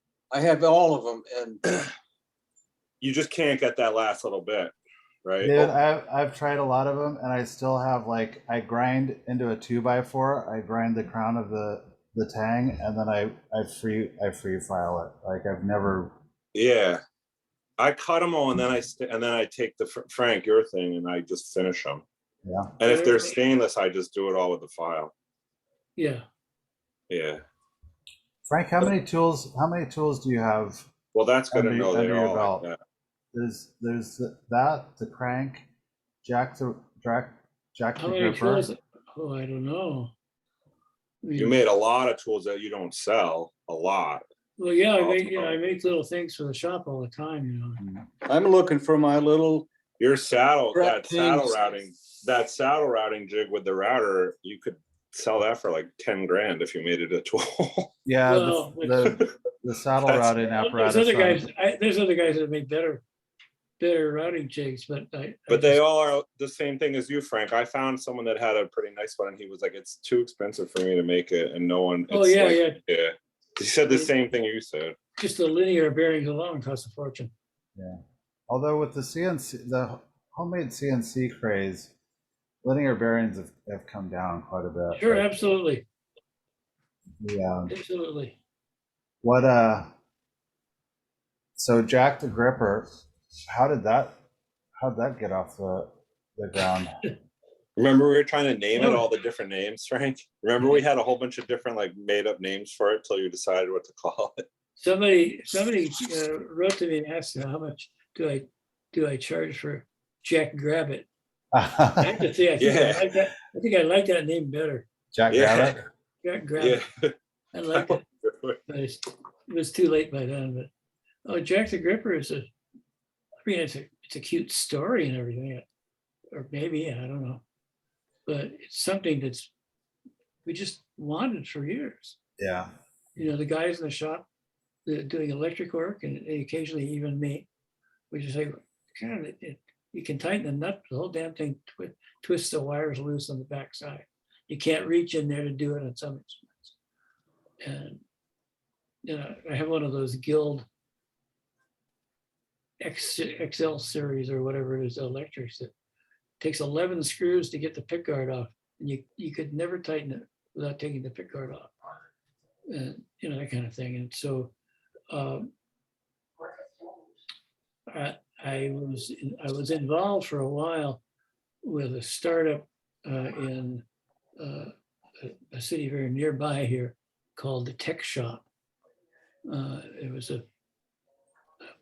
started by a fellow who came up with a fairly brilliant idea right at the absolute beginning of the so-called maker movement. And his deal was that he had been working someplace where he had access to a full machine shop to do projects. And I don't remember if the company went out of business or he quit or lost his job, whatever. But he thought, you know, what the world needs is a place where people can get together and make their projects and just use the machines that are there and cooperate and all this. And so he ran around to different places. And one of the places he visited was a little meeting that I was going to, a local metal workers meeting, people, home machinists and stuff that used to get together. They started out as a Yahoo group and branched out into having an actual physical meeting with maybe half a dozen guys just showing what they did lately and talking about things. And he turned up there with this proposal saying, we're just starting this enterprise. And if you want to join the Tech Shop, it's not going to be expensive. And you can join now. We're going to open in a few months. And he went through a list of the machines that they'd have, you know, mills and lathes and, you know, and plans to branch out to different things. And it all sounded really good. And so I joined, and a number of other people did, because it didn't cost much. And when they finally opened, I went into the inaugural thing and found myself absolutely captivated by the idea of this place. That happened to be just at the time when I was buying all my own gear. And so by the time the place actually opened, and I had most of the tools I'd want to use are right here at my house. I thought, well, I probably don't need them, but you know, I found uses for stuff that I was never going to get, like big sheet metal shears and different things like that. So I did some projects around the house and, you know, put in a hood over the kitchen stove and vented it through the attic and all the stuff, making and doing my own sheet metal work. And all it was a lot of fun. But as things rolled along, I started to do a little teaching there. And not much, just a beginner intro class to the mill and things like that. It was really cool. But I was there, I don't know, on a weekend, and I can't remember what I was doing. Oh, I also used some of their equipment just because they had a lot of space. I made those horseshoe magnets for Jason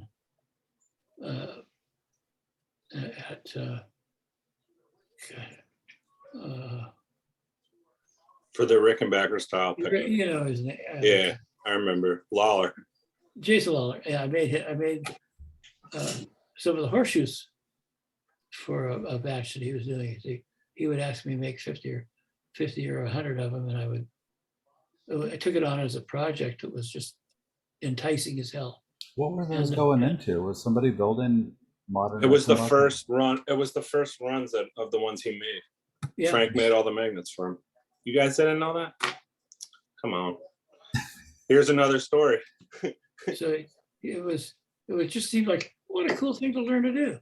Yeah. So I learned all about I didn't know anything about making magnets. That's cool. Particularly with steel magnets. Steel magnets, it turns out, of course, were the only kind they had for a long time. And so I finally got this manual on making magnets from like 1917 or some damn thing. And they said, well, you have to you can make the shape you want, you have to magnetize it, but it must be hardened as hard as it can possibly get. So I got some water hardening steel and finally found an outfit locally that did small batches of metal treatment for the high-tech people.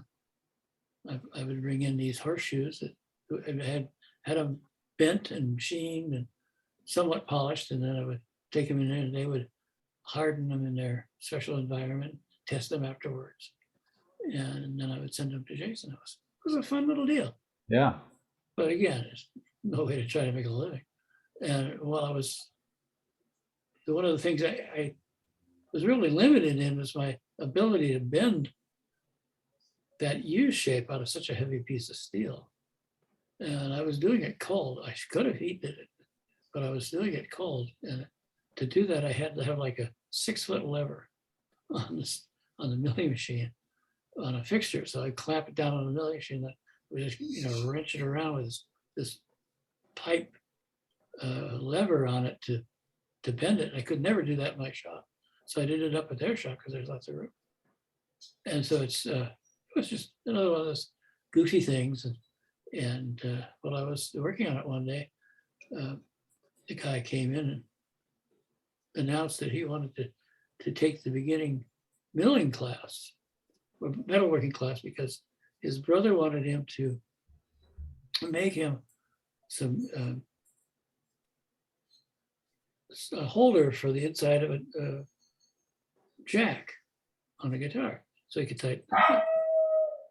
And he had the drawings all done and everything.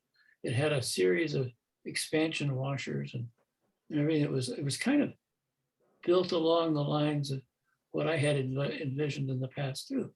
You put a gizmo in there, you tighten it up, it expands and grips the walls of it. Little rubber washers alternating with little steel ones. Well, that's pretty clear, but and he for reasons that's hard for me to describe, we didn't follow up much on it, but I started thinking about it. Something hit me, I don't know why, but something hit me and said, oh, plumber's pipe nipple extractor. Mm-hmm. And once I thought of that, I said, wait a second. Same thing. And then I got back to him and I said, tell you what, I think I've come up with a completely different design. So rather than take a class, I'll just make you a couple of them. See how you like them. So as far as I know, he never did the class. So what is a plumber's pipe nipple extraction? It's like a big fat version of Jack the Ripper.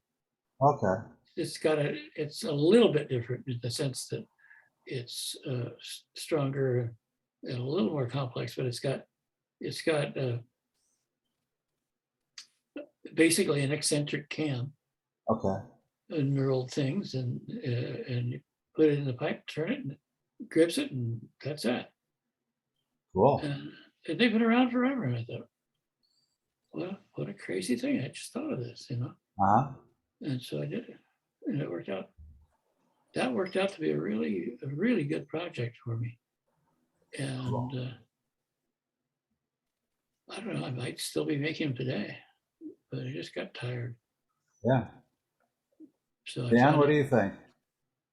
I was looking for my fret tang puncher that Frank gave me when I was out there back then. Oh, that's right. And someone has it, but it was the fret tang crusher, and that's this one. Yeah. Yeah. I got mine. And the other one was made from the same brand of tool, and it had a 1-tooth tang sizer, only 1 tooth. Yeah. And then I used the came out with 1-toother. the one that was like a pinking shear, but The the only ones- one that Frank's made it works. Yeah. How is that hard to make? The 1-tooth one that you did? Well, Frank made a bunch of them. The 1-tooth is so nice to have. I use mine a lot. They're nice. There's a very descriptive article on Fritz.com with the I'm making them. precise way I do it. or did it?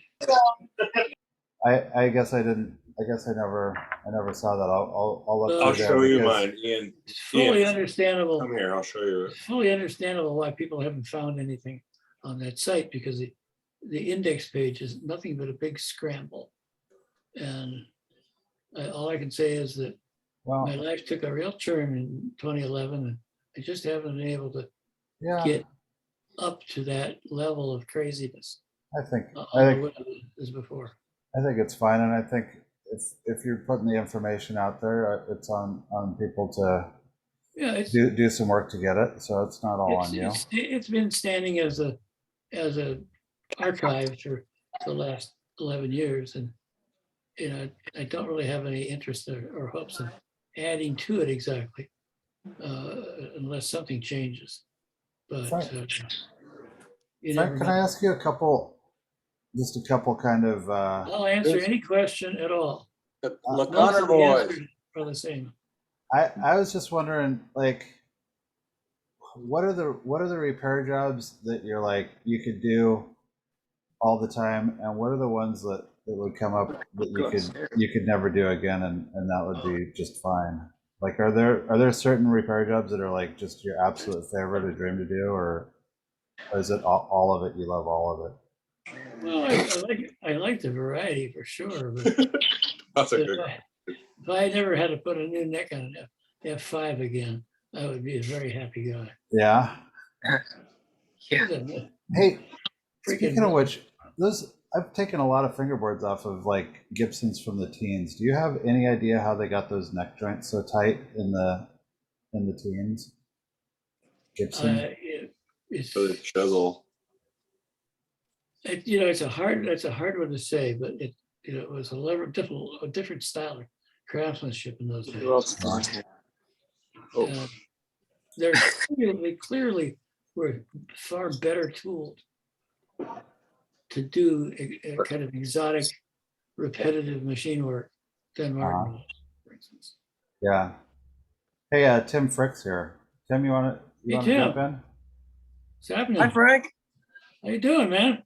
I'm good. I'm at the LeConnor show with Evan Gluck's here. Hey, Frank. How are you, man? Wow, cool. Good to hear from you. Tim, do you have a question for Frank? No, I just wanted to say hi, man. That's good to hear from you. Yeah, it's good to hear your voice and see you. It's been a little while. No kidding. Oh, yeah. I guess we all have to move along. Miss you around the old homestead, I'll tell you that. Yeah, I miss being down there. Well, we'll always look forward to a visit. How long did you? What seasons did you play at the Gryphon repair shop? Were you like 09 to something, or? Me? Oh, like 2016 to 2019. 2016 or 2019. So you didn't overlap with Alex then, right? No, He was after me. Yeah, he was one of those guys. We did some karaoke before we worked together, though. Yes, we did. No, I heard Tim is fiendish at karaoke. Tim's one of our favorite craftsmen. I'll tell you, nobody better than with hand tools than that guy. Yeah. Tim and Ted Megas, right, Frank? Excuse me? Tim and Ted Megas. Yeah. I was always blown away with out there. They both do wonderful work. And Michi is still with us. Oh, he's still coming in? Michi Masuda still comes to visit. Oh, okay. But COVID knocked him back pretty much just because of the commitments with his kid and everything. But he claims to be in on his old schedule, and Tim had the same schedule as Michi, which is we're so happy to have you in the shop. You're welcome here anytime for as long as you want. Oh. And if you can spare us a day a week, we'd like that. If you spare us 5 days a week, we'd like it even better. 5 times as much, right? That's the math. That's right. I just did the math. Those guys are they're special people and special craftsmen. Oh. And we have a few guys like that. So well, Gryphon's a special place. Frank, when you started Gryphon, was it started as retail repair or a little bit of both? It was started by two guys who thought it might be fun to try to make a guitar. It's as simple as that. Yeah. And we made a few instruments and struggled a while for what we would call them, and looked around through books of mythological beasts and animals. We thought, well, you know, a nice engraved critter as a logo would be cool. I didn't want to use our personal names or the city name or anything like that. Yeah. I just thought it would be fun. And there's if you're familiar at all with the old time banjos, the one of just pretty much the highest regard and respect over the years is the infamous White Lady. Yeah. Made by Fairbanks and later Vega. And they used this crazy sort of stylized raptor sort of bird face on the back of it. And they described it as a griffin. Mm-hmm. If you look at it closely, you can say, yeah, it's a little bit like a bird, sort of like a bird with ears, but I can't really tell because it's only like from the neck up, you know. And so we liked that logo tremendously, but and we liked the name, but we just thought I gotta find something different. Never were able to, and so we went back to it and just said, oh, we'll call ourselves Gryphon. And we hired a guy to do a drawing for us. It charged us $10 to draw the first Gryphon. And we thought, you know, the one thing you never see is a flying griffin. So we thought, let's go with that. And so he drew us just a simple sketch kind of drawing for $10 of a flying griffin. That guy was Rick Shub. In relation to the capo guy? Exactly the same guy. The same guy. Yeah. In a previous lifetime. Rick has always been a constantly solid banjo player, creative and all that stuff. He's really a really good musician. And we knew him through that, just through hanging with the bluegrass community somewhat.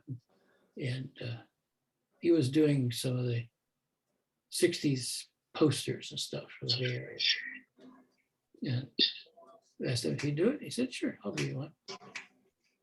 So what are you talking about? Rick Shub. No kidding. Yeah. So you were setting out to build guitars, like you kind of were. Yeah, set out specifically with the idea of trying to recapture the stuff that was lost from World War II and Martin instruments, scallop racing, things like that.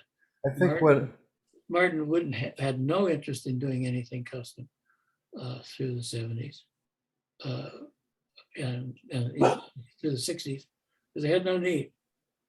Their standard stuff had lost a step too, right? Like the 60s and 70s guitars were just not. 60s okay, but they were just 60s and 70s. They were fine guitars. Yeah, the quality's really there. What's different is a little bit of the design, big bridge plate perhaps, and the heavy braces. But you know, it's pretty much the same thing. It's not like the kind of thing you saw through some of the small makers, or God help us through Gibson, in terms of good period, bad period stuff. Martin's first period is still better than Gibson's best. What would you say the first, like, fairly successful indie builder was? You know, was it Indian? like indie, like independent? Like, would you say Mossman or who?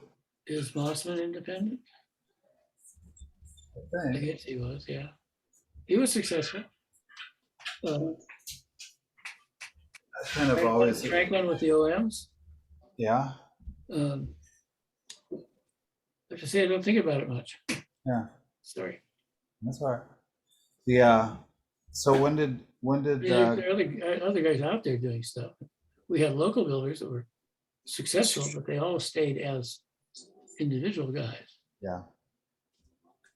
around here we had a legendary guy by the name of Warren White who built classical guitars. I mean, he was a wild guy, though, unfortunately. Yeah. Self-destructed some years later. Yeah. But he was reputed as the most creative and the best learner of the new batch. Of course, in those days, flamenco was huge, classical was big, and steel string was hardly at all. Wouldn't Bill D'Angelico be the first person then, Ian? I'm trying to figure out your question. Oh, I was thinking more flat. Or you tops, mean in the but 60s and 70s? No, I mean kind of like, it wasn't exactly clear how to build guitars, and so a lot of guys were, maybe kind of doing some stuff, steel string flat top stuff, like copying Martins and Gibsons. Like, it was not exactly known how to go about. Like, how would a guy without the internet know how to make kerfing for himself, for instance? Like, it would just be like a woodworker, probably. Yeah, maybe. Yeah, but like the stars would really have to align to produce some of these early competitors to Martin and Gibson, I guess. But Frank, when did the urge to build turn into repair for you? I don't know if it ever changed. I was always interested in a little both, Yeah. Frank, you have any of the guitars or banjos you built at your house, or everyone has them that you made them for? I got them handled in here somewhere. Yeah. Because number 2, yeah. Haven't over the years haven't been able to keep much, Yeah.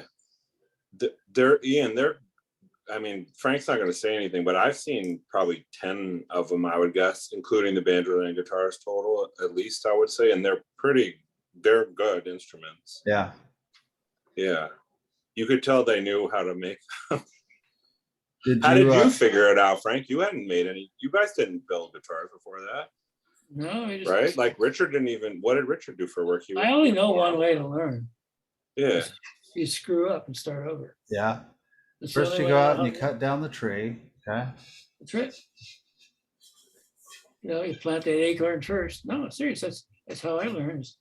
I learned best by screwing up. I say, oh, that's why they say don't do that. So was there anything, when you were starting out, was there anything like LMI in your neighborhood? Could you go buy a stick of kerfing, or was it if you wanted kerfing, you had to figure out how to... Kerfing? No, I don't think so. Never even occurred to me to buy them. I made myself a little fixture to produce them. Mm-hmm. There's once again, I believe that's on the website. Okay. I ran into that thing years later. I still have it. Just a little simple fixture that pushes and indexes the triangular piece against the bandsaw blade. And you can just click back and forth and go zip, zip, zip, and cut rather reasonably even spaces. Cool. How are you feeling, Frank? I've had you for like an hour and a half.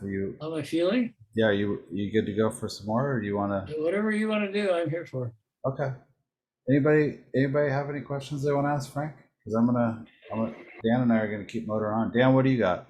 You got anything? Just sitting back, hearing it. I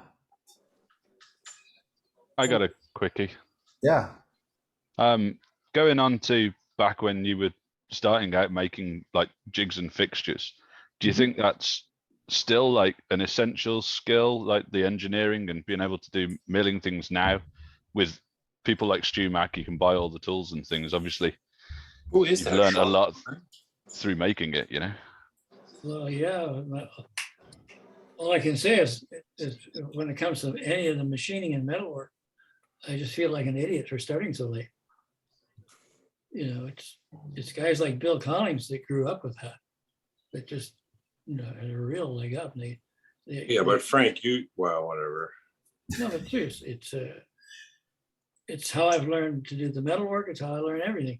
It's by I get really on fire to do stuff, and I just do it. And if I do it wrong, and then I try to do it right.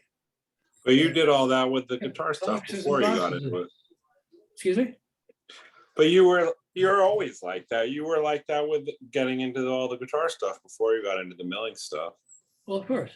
right? Like you were all full on. Where you told me how much you used to work, like really cool. When you really used to work like crazy amount, and you were just doing repairs straight up. Well, I went through this, how do you say, put it simply, I got divorced. That's what I didn't want to say. Well, that's in late, what I in late 90. And in these parts, it's not a trivial thing to have a place to live, however you get it. And my ex and I bought this house that I'm sitting in now in 1971. And we used every nickel we could scrape together. And those were way pre-inflation dollars, so it's hard to compare to today, but we bought it for what at the time was the going rate. And once again, at the time, I was working as a bike mechanic and she was a proofreader for the Wall Street Journal. Neither of us making very much money at all, hardly anything. And we were just able to do it because the total payments on the loan, including an impound account for property taxes, was $199 a month. But that's up from the $120 we were paying for rent. So we figured, well, I think we can possibly stretch it. So we did, and lived here together for 22 years. And I won't get into detail about how everything fell apart, but that's what happens sometimes.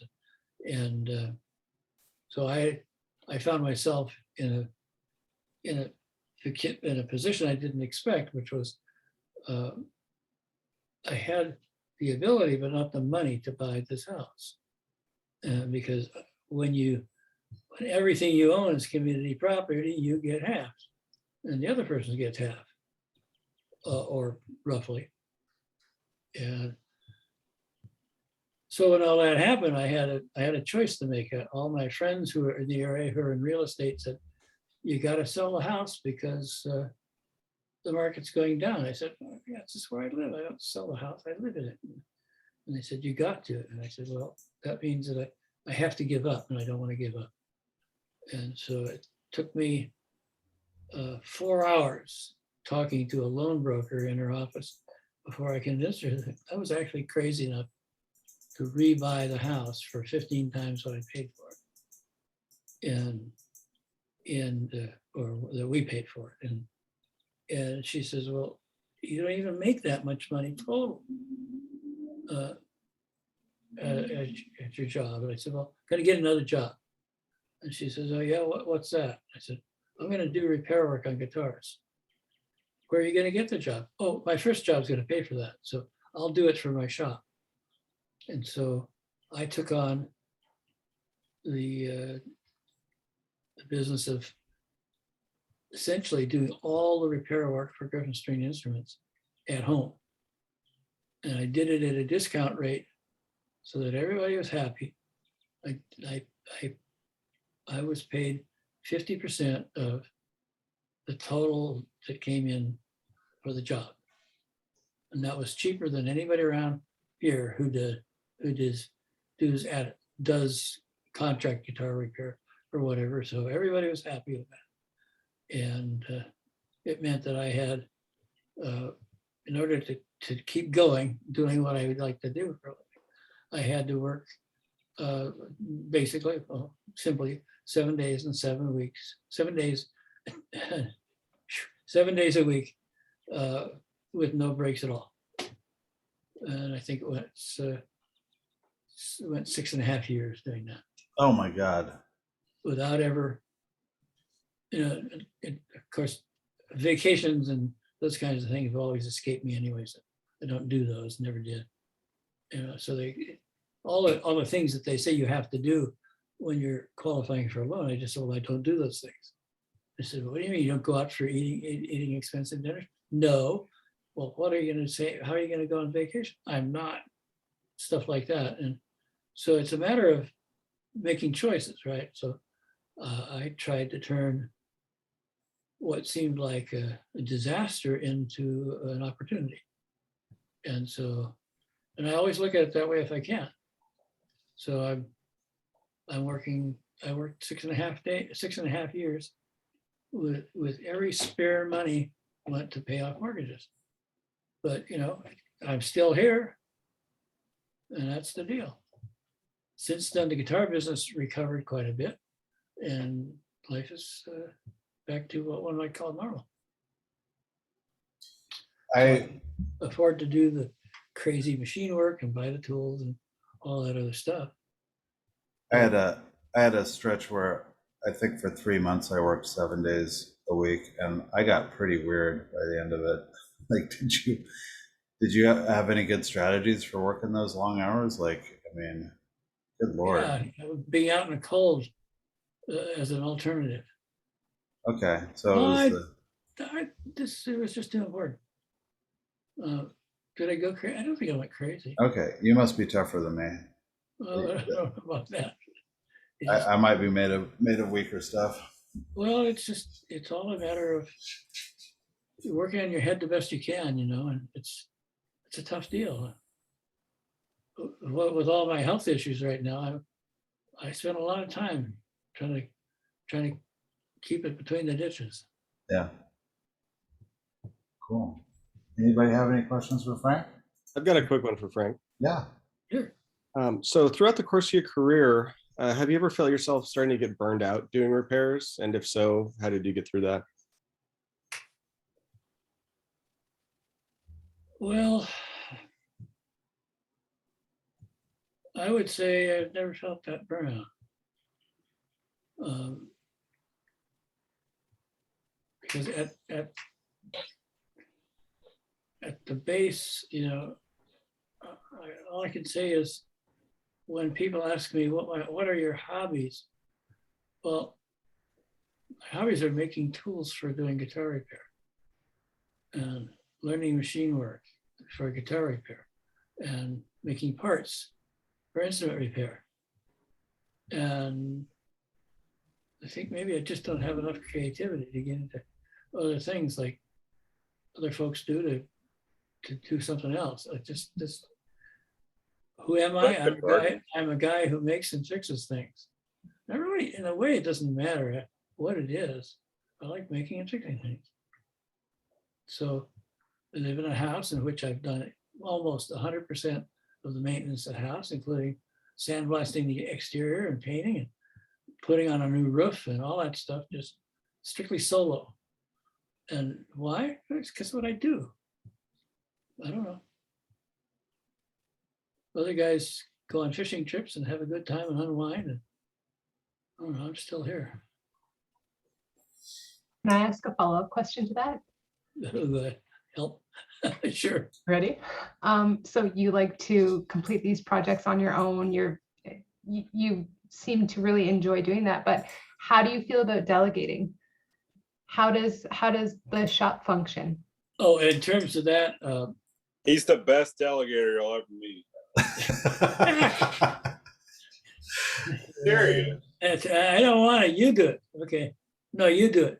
No, but really, though. We really do. You know, over I the moved into my years, basement.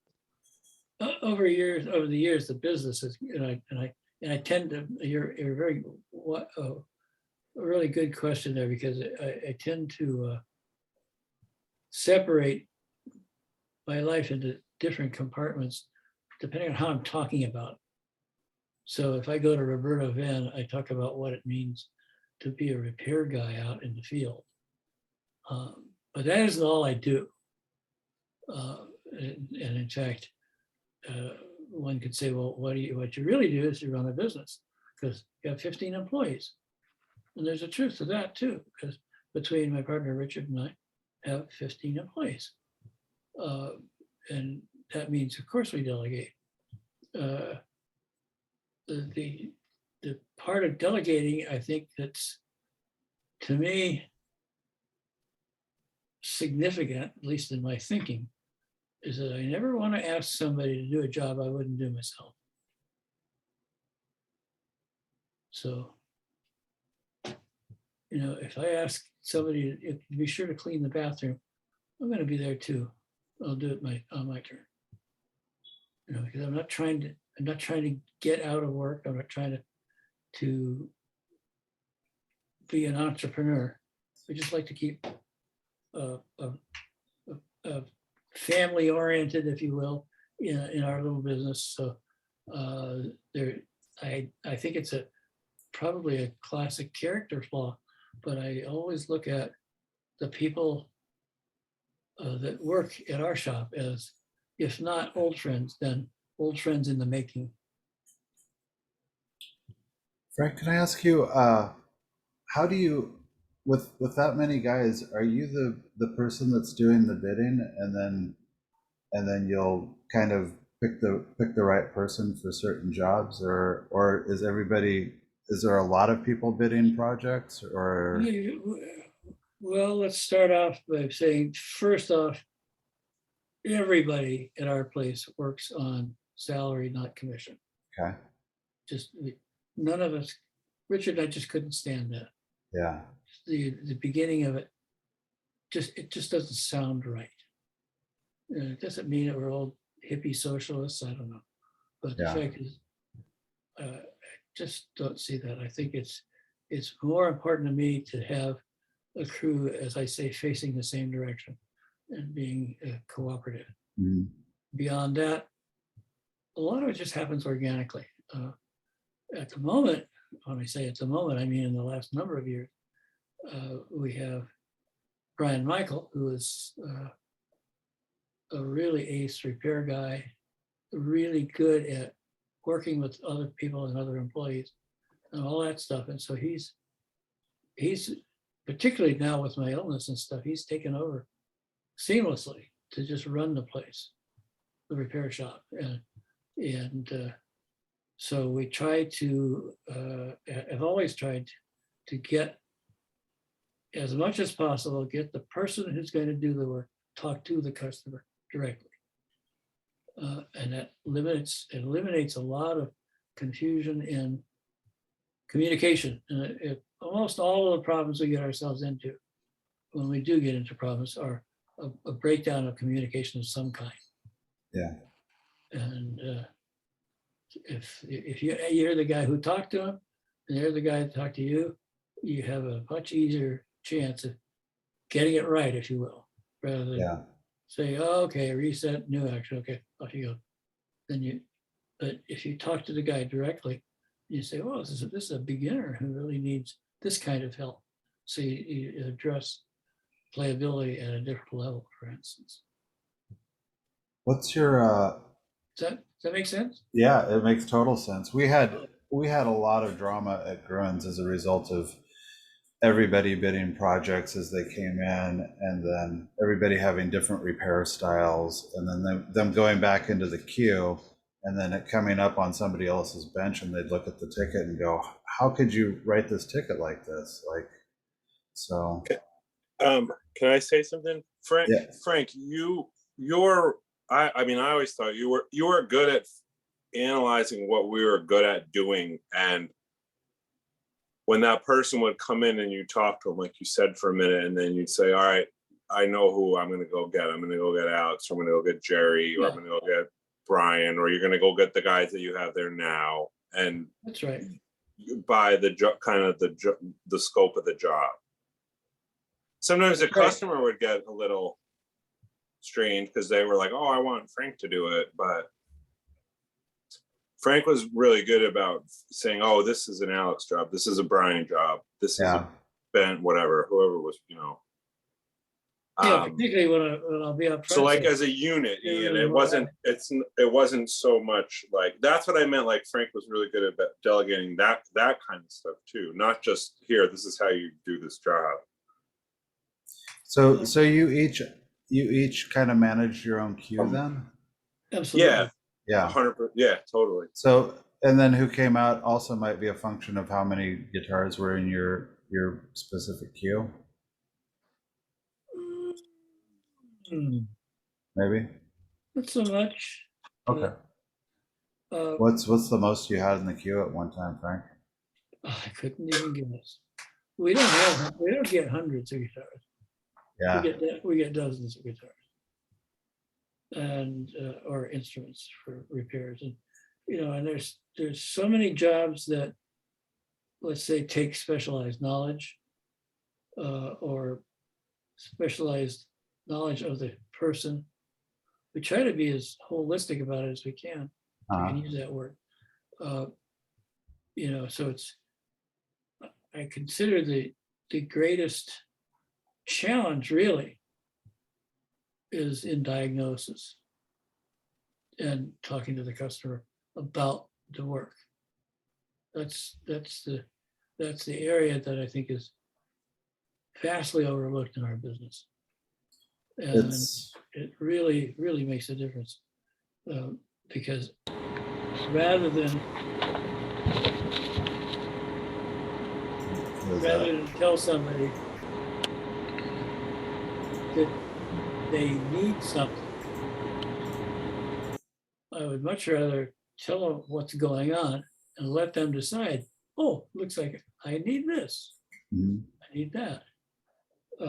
Because I think it's really, really important to know as much about the person and the instrument. And of course, that means that thanks to me, we lose efficiency really badly because I'll spend more time with the customer than the other guys think it's appropriate. I can get away with that, but they can't feel that they will, that they're going to get reprimanded or something, which actually they don't, but it's still a feeling, I think. And so it's typical for me not to look at, let's say, for instance, somebody comes in with a vintage Martin guitar, say from the 40s. And the first thing they're going to do is I'll ask them to put it on the counter. And pretty much by the time they get it parked on the counter, I have knowledge of enough of the knowledge of the instrument. I know what things I'm going to have to talk about. Takes me, 5 seconds, 10 seconds to look at a guitar and say it needs to have its neck reset if it's really bad. Because you just look at it, so the bridge is cut down, the action's too high, yada yada, and you say, okay, I got this nailed in a second. Well, I'm not going to tell the guy, you know what, your guitar needs to have its neck reset, and it's going to cost you thousands of dollars. I just find that a little crude. And so when a person brings an instrument like that, the first thing I'm going to say, most likely, is, all right, great, an old-time Martin. How long have you had it? And I'll get some information about what their involvement in it has been up to this point. I just inherited it from Uncle Bob. Don't have any idea what it is. I bought it on eBay. There can be all these different things in terms of responses to that simple question. And then we go from there. I'll say, this is an old timer. And, particularly if it's new to them, or if it's say an inherited guitar, then I'll expect to have to go through certain routines. If it's an eBay guitar, for instance, or I bought it recently, and I won't know necessarily what they paid for it, but I may find myself pretty sure that I'm going to be leading them down the road to realizing, much as they won't want to, that they didn't get a good deal at all. And so we'll have to be careful as we get into that. I can't say, well, you got taken. You can't say that to somebody. What you can say to somebody is what you see. And they said, oh my God, I've been taken. I said, well, gee, I don't know, but we'll have to work with this. And so first thing out of my mouth is try to make a friend on the spot, because when you meet these guys, owners of guitars, for the first time, that's a time to make a friend. And if you can, then the level of trust goes up immeasurably. And in particular, if you're not trying to sell them something, just say, okay, here's the condition I see the guitar in now, you know, and I might even get kind of cute about it. I'll say, you know, this guitar is an old timer. You know, when you get old, things start to break down. You know, maybe you gain a few pounds and your belly starts to stick out a little bit. And then as you walk, you know, you see, you know, your shoulders bend forward and your neck droops a little. This gets to be an old timer. This is like a little old guy. And then I'll go on to describe exactly what's happening. Say, well, you know, the tension of the strings, the age. And they say, well, if it had a truss rod, that'd be different, wouldn't it? And I said, no, I'm sorry, it isn't. And goes the explanation of why that's not related and all those different things. And eventually leading up to, yep, I think it's, you know, if you want it to be, if you want it to be its best, here's what you need. And we'll talk about it. Neck resetting, level fingerboard, new frets, replace the bridge, reglue, replace the pick guard. And that's without even getting the guitar that was damaged. And so we'll go from there. And to me, that's the essence of who we are as trying to be different from, quote, those other places. Yeah. It takes time. And in a way, I think you have the time. If you think about it, you have the time because the job itself takes so bloody long to do. You know, half hour here, half hour there, you won't notice it. You still got to get through the job and get it ready for them, all that stuff, without rushing it and without screwing up. Frank, that really interests me because I know that you're in one of the most expensive places in the country to live or do business. Okay. And you don't, and somehow you found the ability to take an approach that might be, I think a lot of people would think counterintuitive to working in a market that's priced that way. Do you think that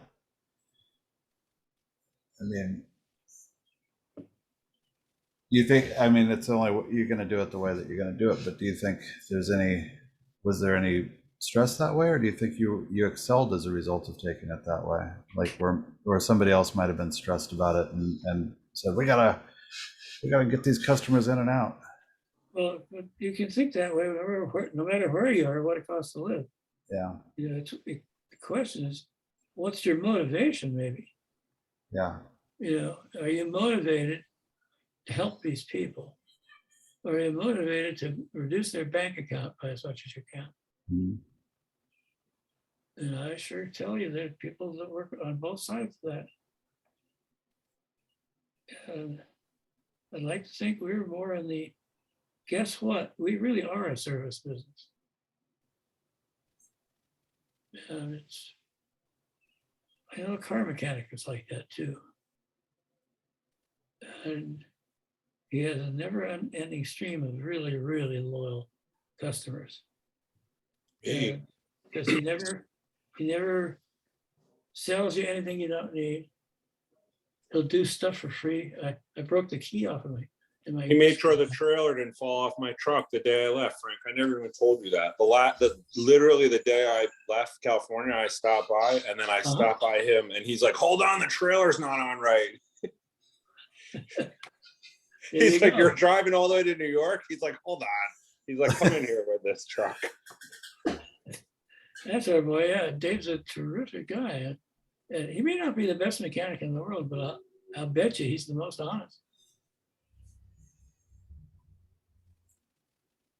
I hope somebody's saying that about me somewhere. Well, there you go. You may not be the best luthier in the world, but oh boy. You know, we try to have as squeaky clean a reputation as we can. Yeah. We have some absolutely hard, fast rules. Not that we don't state them to the employees or anything else, but the rules that we try to live by. Mine, for instance, is I don't do social media. And if I do stuff in print, email, text, or anything, I'm going to remember at every turn, the entire world could be looking at it. I just always tailor my, whatever I put on with that assumption. They're not, obviously not all looking at it, but they could. And you keep hearing about people that get caught up revealing secrets that they shouldn't have done on what sound like innocuous websites and things. Just don't do it. Uh-huh. Oh boy, I'm in trouble. I'm in trouble. We've got a couple questions in the chat here. Elaine Hartstein, I think, I hope I'm pronouncing that right. She wants to know, with the plethora of information and videos available now, do you think that that will make better repair people or worse? Oh, guaranteed it's better. Yeah. Oh yeah, I mean, the quality, the overall quality of everything going on is an order of magnitude better than it used to be back in the old days. No question. There's a lot of there were people doing the most bizarre things, and we can start a rogues gallery of all of that. Yeah, I mean, really strange. You know, when I think about the information that was in books when I was coming up, you know, Don Teeter's book has got a lot of good information, but there's some information in there that would probably hurt you. And so I think the thrust to weight ratio of good to bad information has always been the same. And if you're, you know, I'd personally rather have more information, even though there was more bad information out there to choose from. But well, just YouTube alone now, that's changed everything. Yeah, especially like you as a machinist. I mean, you must be going crazy on YouTube. There's such good. Oh God. Yeah, you see some of these guys that publish stuff on YouTube or on the web, of course. When I did everything I did on the web, it was the capacity of download and all that kind of stuff. Yeah. Was so reduced that, you know, I always had to figure how small can I make in terms of data storage. How small can I make the photos, and at what level do they just look so bad they're no good, and that kind of stuff. And now that's all trivial. Frank, what's your favorite YouTube machinist? Chris at ClickSpring. Yeah. He's everybody's favorite. Okay. Have you seen Chris at ClickSpring? No, a friend of mine sent me Tool Cane a while back, and I watched some of that. Tool Cane's pretty cool. He's an old time high school shop teacher. Yeah. Yeah. You know, like I watched a few of his videos, and I was like, I'm getting into this way too old. Like, Ian, too much. have you ever heard of Ian Davis, the machine guy? I haven't heard of him. He like lost these 4 fingers, and he made himself like a robot hand. He's just machines. Oh yeah. All the parts. I have seen the robot hand guy. Yeah. Yeah. Mark Adams wants to know. He's from. We've got a number of guys from the UK, but he wants to know what is the one advice you'd give a new young luthier starting out in guitar repair / building, you know, fretted instrument luthing. What would you tell a young person? Get a job. Oh boy, I don't know. I don't know if it's a. How do I say it? I give advice to people all the time, and almost always find that whatever I suggested was dead wrong. So don't listen to guys like me. Well, no, seriously, the bottom line for me is that if you're interested in getting into doing guitars for a living, making them, let's say, building guitars, then I do have a few opinions. One is immediately get into repairing. Don't waste your time building guitars without doing repairs also. Buy and sell some guitars, vintage instruments. buy crummy ones, fix them up and sell them. There's nothing like learning the hard way, and that really helps. And then specifically about what do I build? It seems like you have a couple of choices there, and I can only speak to one of those, and that is the one choice that I made was find what people want and try to make some of that. It's a classic fill the need kind of thing. The other is, if you have it in you, check out what's really happening on the avant-garde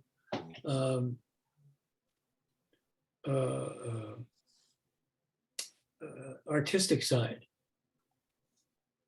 and there might be a place for you, but you can't go wrong copying Martin for flat top steel string guitars, and there, one after another, we see small businesses crop up, and they're making the best copies of Martin ever. Oh no, these guys are even better. No, these guys have really nailed it. And you can look at the Collins guitar, for instance, and you can say, well, that guy's just copying Martin. Talk to Bill Collins, and he used to introduce himself as, I'm Bill Collins, I make Martin guitars. And he never had any shame in what he was doing, which was replicating the features he thought were the best. And he says, what we do is we take the Martin design, we're just snapping it up a little bit. I said, what do you mean by snapping it up? He said, well, the peg head, the corners on the peg head are sharp. They're sharp corners. They're not rounded over. The finish is more perfectly leveled, and we've allowed longer to dry. By the way, we add an extra 1/8 inch to the scale length to be a little snappier sounding. Things like that. And you'd say, this guy's really thought it out. And clearly his instruments fill a need. And they're really, really well done. It's just the absolute attention to quality. And that's something you can say was a hallmark of Martin. Sloppy things, seconds, never came out of that factory. And if you go to visit Collins, you'll see the guys working really, really hard to make their stuff as perfect as it can get. Yeah, they're pretty tight. We've got a couple of Collins alumni here. Yeah. Frank, can I change that last question just a little bit and re-ask you? I'm assuming if you were to go back to Frank Ford at the beginning of his career, you would probably shake him by the shoulders and say, start machining right now. Yeah. Like, is there anything else you'd shake him and tell him besides just machining? Don't hire anyone named Alex. You have too many. Absolutely. The most important thing is you're not that good at it. Yeah. It's just. Was that directed specifically at Alex, or? You don't know yet. All of us. No, that was. Yeah. You don't know yet. Oh boy. What you're capable of. You think you do. Oh boy. You think you've got it, but you don't. Hey, Frank, or can I say, sorry, but say anything you want. Everyone's good at different stuff, and everybody's Frank, when I was there a few weeks ago, the thing that I was the most blown away by, which was to other people probably the stupidest thing, when I heard Alfred on the phone with a customer, I was like, that guy's got it. Yep. Seriously. Yeah. Absolutely. Yeah. Absolutely. Phone stuff. And that, to Frank, I think along what I was saying before, Frank's excellent at seeing what people are good at and saying, well, I'm not going to teach this guy to do machine stuff and do neck resets and do complicated jobs because that's not what that guy's good at. But this guy is. So I'm going to teach this guy how to do that stuff. Or Jerry, we had a guy that worked with us, Jerry. He was really good at a lot of jobs he did. And I remember I remember a long time ago, I think before Brian got it, Frank, where I was like, yeah, but Jerry's valuable in a million other ways. We don't need Jerry to learn. Why do we need Jerry to know how to do neck resets? There's 5 other people here that know how to do them. Well, that's right. And that's back to the delegating kind of thing as an employer or whatever. That is one of the things that, I hate to do it, but I'm kind of back to Mr. Rogers here. I just saw the Mr. Rogers movie with Tom Hanks. I don't know if you've seen that one. But he said he had a couple of unforgettable, quotable lines. Mr. Rogers says that you have to accept people for exactly the way they are. And I got to thinking about that, and that I'm always happier for myself and them when I just accept people for an unchangeable what you are, rather than say, well, we can drum this out of you. It doesn't work. You can try, but it won't work.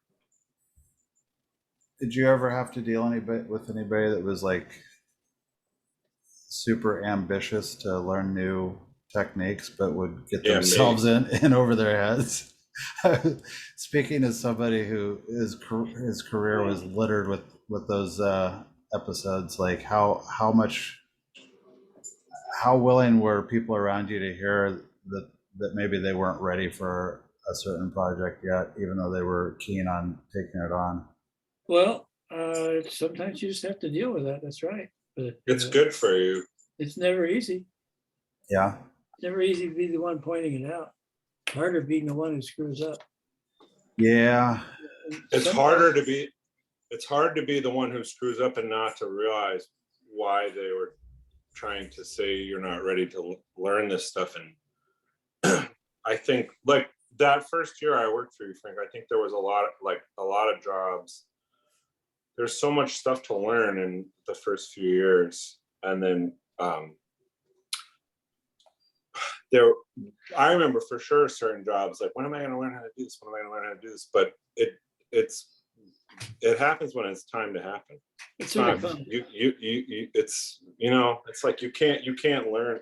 Whatever all those stupid things are, like you can't run before you walk, or you can't crawl. That's right.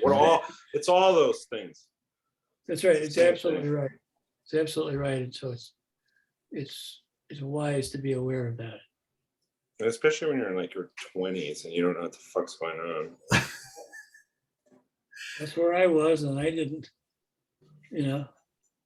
just didn't have anything better to do. Frank, do you like new hires to be like right out of school with no bad habits, or do you? Well, right out of school doesn't mean no bad habits. That's for sure. Yeah, that's for sure. So means bad attitude. Well, yeah, there's always that. So no, seriously, what I like to run into people is who work on instruments for the simple reason that they have to. It sounds glib, but Alfred is one of those guys. He didn't get training anywhere. Yeah, that's who I would hire. He does it because he has to. So what else would I do? Play guitar? Of course I work on it. And he comes from this kind of background where people did stuff, right? So his father and grandfather ran, I suspect, a very successful body and paint shop. They painted buses. That's a big spray booth. But that all is just in his background. So that's who I am. It's what I do. And the same thing for me. I assumed as a kid growing up that everybody's dad came home, especially on the weekends, and fixed things around the house, and you'd be there to watch and help. I just assumed that's what everybody did. That's I assume, yeah. I assumed everybody's parents had like a real solid knowledge of how to use tools and how to use their hands and things. And I was like, wait, only my dad's the only one of my friends' dads? What the fuck? Yeah, eventually. I was like, I thought everybody was like. That's right. Yeah, so sometimes I like to say that I'm the son of the consummate DIYer and the grandson of gyro gear loose. And really, that's kind of the way it worked in my family. Was your dad like the type of guy that would build his own TV from a Heath kit kind of thing, or? No, but my grandfather did. He actually did build his own TV from a kid. Really? Yeah, he's of the bunch. I think he was vastly the brightest. He was the best educated. Your grandfather was? My grandfather had a college degree, and he actually he went back to school in his I think early 40s. He went back to school and did some classes in physics and other people like that. He told me that he'd taken a physics course from that guy Van de Graaff, that the famous static generators. Yeah. Named after. And unfortunately, he died in '62, and so I had no contact with him as a real adult. I think that's the one of my dead relatives that I would really like to recapture. But he did everything. He built his own automatic garage door opener. Really? Yeah, he put in a switch in the driveway that took the weight of a car to actuate it. Like the lights. And so he would come up over the switch, and the switch would activate the system of ropes and pulleys that would pull the garage door up, and then he would drive in. And if he wanted to part way open, he would back over it a second time, and he could open the door partway. And I just think, I have no knowledge of how that all worked. I'd love to see it today. Yeah. He was a very bright guy. Yet he had what they call a grandfathered in a radio broadcast license. He could do anything he wanted because he was there in the days of spark gap transmission. Oh, wow. That's so he predated the FCC, so he had free reign of it. Yeah, I think so. Wow, that's pretty crazy. Because well, in 1910, for instance, he would have been 20 years old. Well, Frank, I've had you for an hour and a half. We seem to have run Dan Erlewine off. I don't know where he's gone. Well, he gets bored hearing me talk. No, you've had him for 2.5 hours, Dan. It's 5:30. Oh, 2.5 hours. Here comes Dan. I gotta go mow my lawn and do stuff. Frank, I got 2:44 here. Frank, I want to have everybody unmute and say thank you for taking. Thanks, Frank. Thank you, Frank. Thank you, Frank. Dan. Thank you, Frank. You're the best. Thank you. Thank you, Frank. Thanks, Frank. Thank you, Frank. Thanks, Frank. Really appreciate you, Frank. Thanks, Frank. Thank you, Frank. We got to do this again. Frank. Yeah, Dan. We should do it the other way, where Frank asks you questions. We can do that for sure. And Frank, a bloody hospital, I'll be glad to do it. Frank, when I say thanks, man, I mean like. Well, what can I say? It's my pleasure. You're a bunch of really good folks. I cannot tell you how important it has been for me over the years to be part of this emerging craft. I'd love to read a book about your life. Sort of coming back on it, but it is, there've been violin makers doing their stuff the same way for 300 years. Yeah, man. And we had to learn it all, by bootstrap, if you will. By bootstrap, absolutely. Well, once again, I don't, if not for you, I don't know I don't know where I'd be. So Well, thanks so much, and I'll be trying to be around. yeah, man, do that. You know, I got a big day tomorrow. I'm praying for you, dude. Tomorrow's my first day my first battery of comprehensive tests to see if I'm a candidate for that new heart valve. I'm counting on it. I'm rooting for you. We all are. Okay, man. Yeah, Thanks a Frank. lot. Best of luck, Frank. Everybody be good. All right. Love you, Frank. See you. Bye. See you then. Frank. Frank. Bye. Thanks everybody for stopping by, and the Luthalong is now back to being a Luthalong. So all you people that are actually Luthen right now, get back to work. But feel free to jibber jabber. So See you, Frank. I'll talk to you later. Good night. Good night. All man. right. Talk to everybody later. You bet.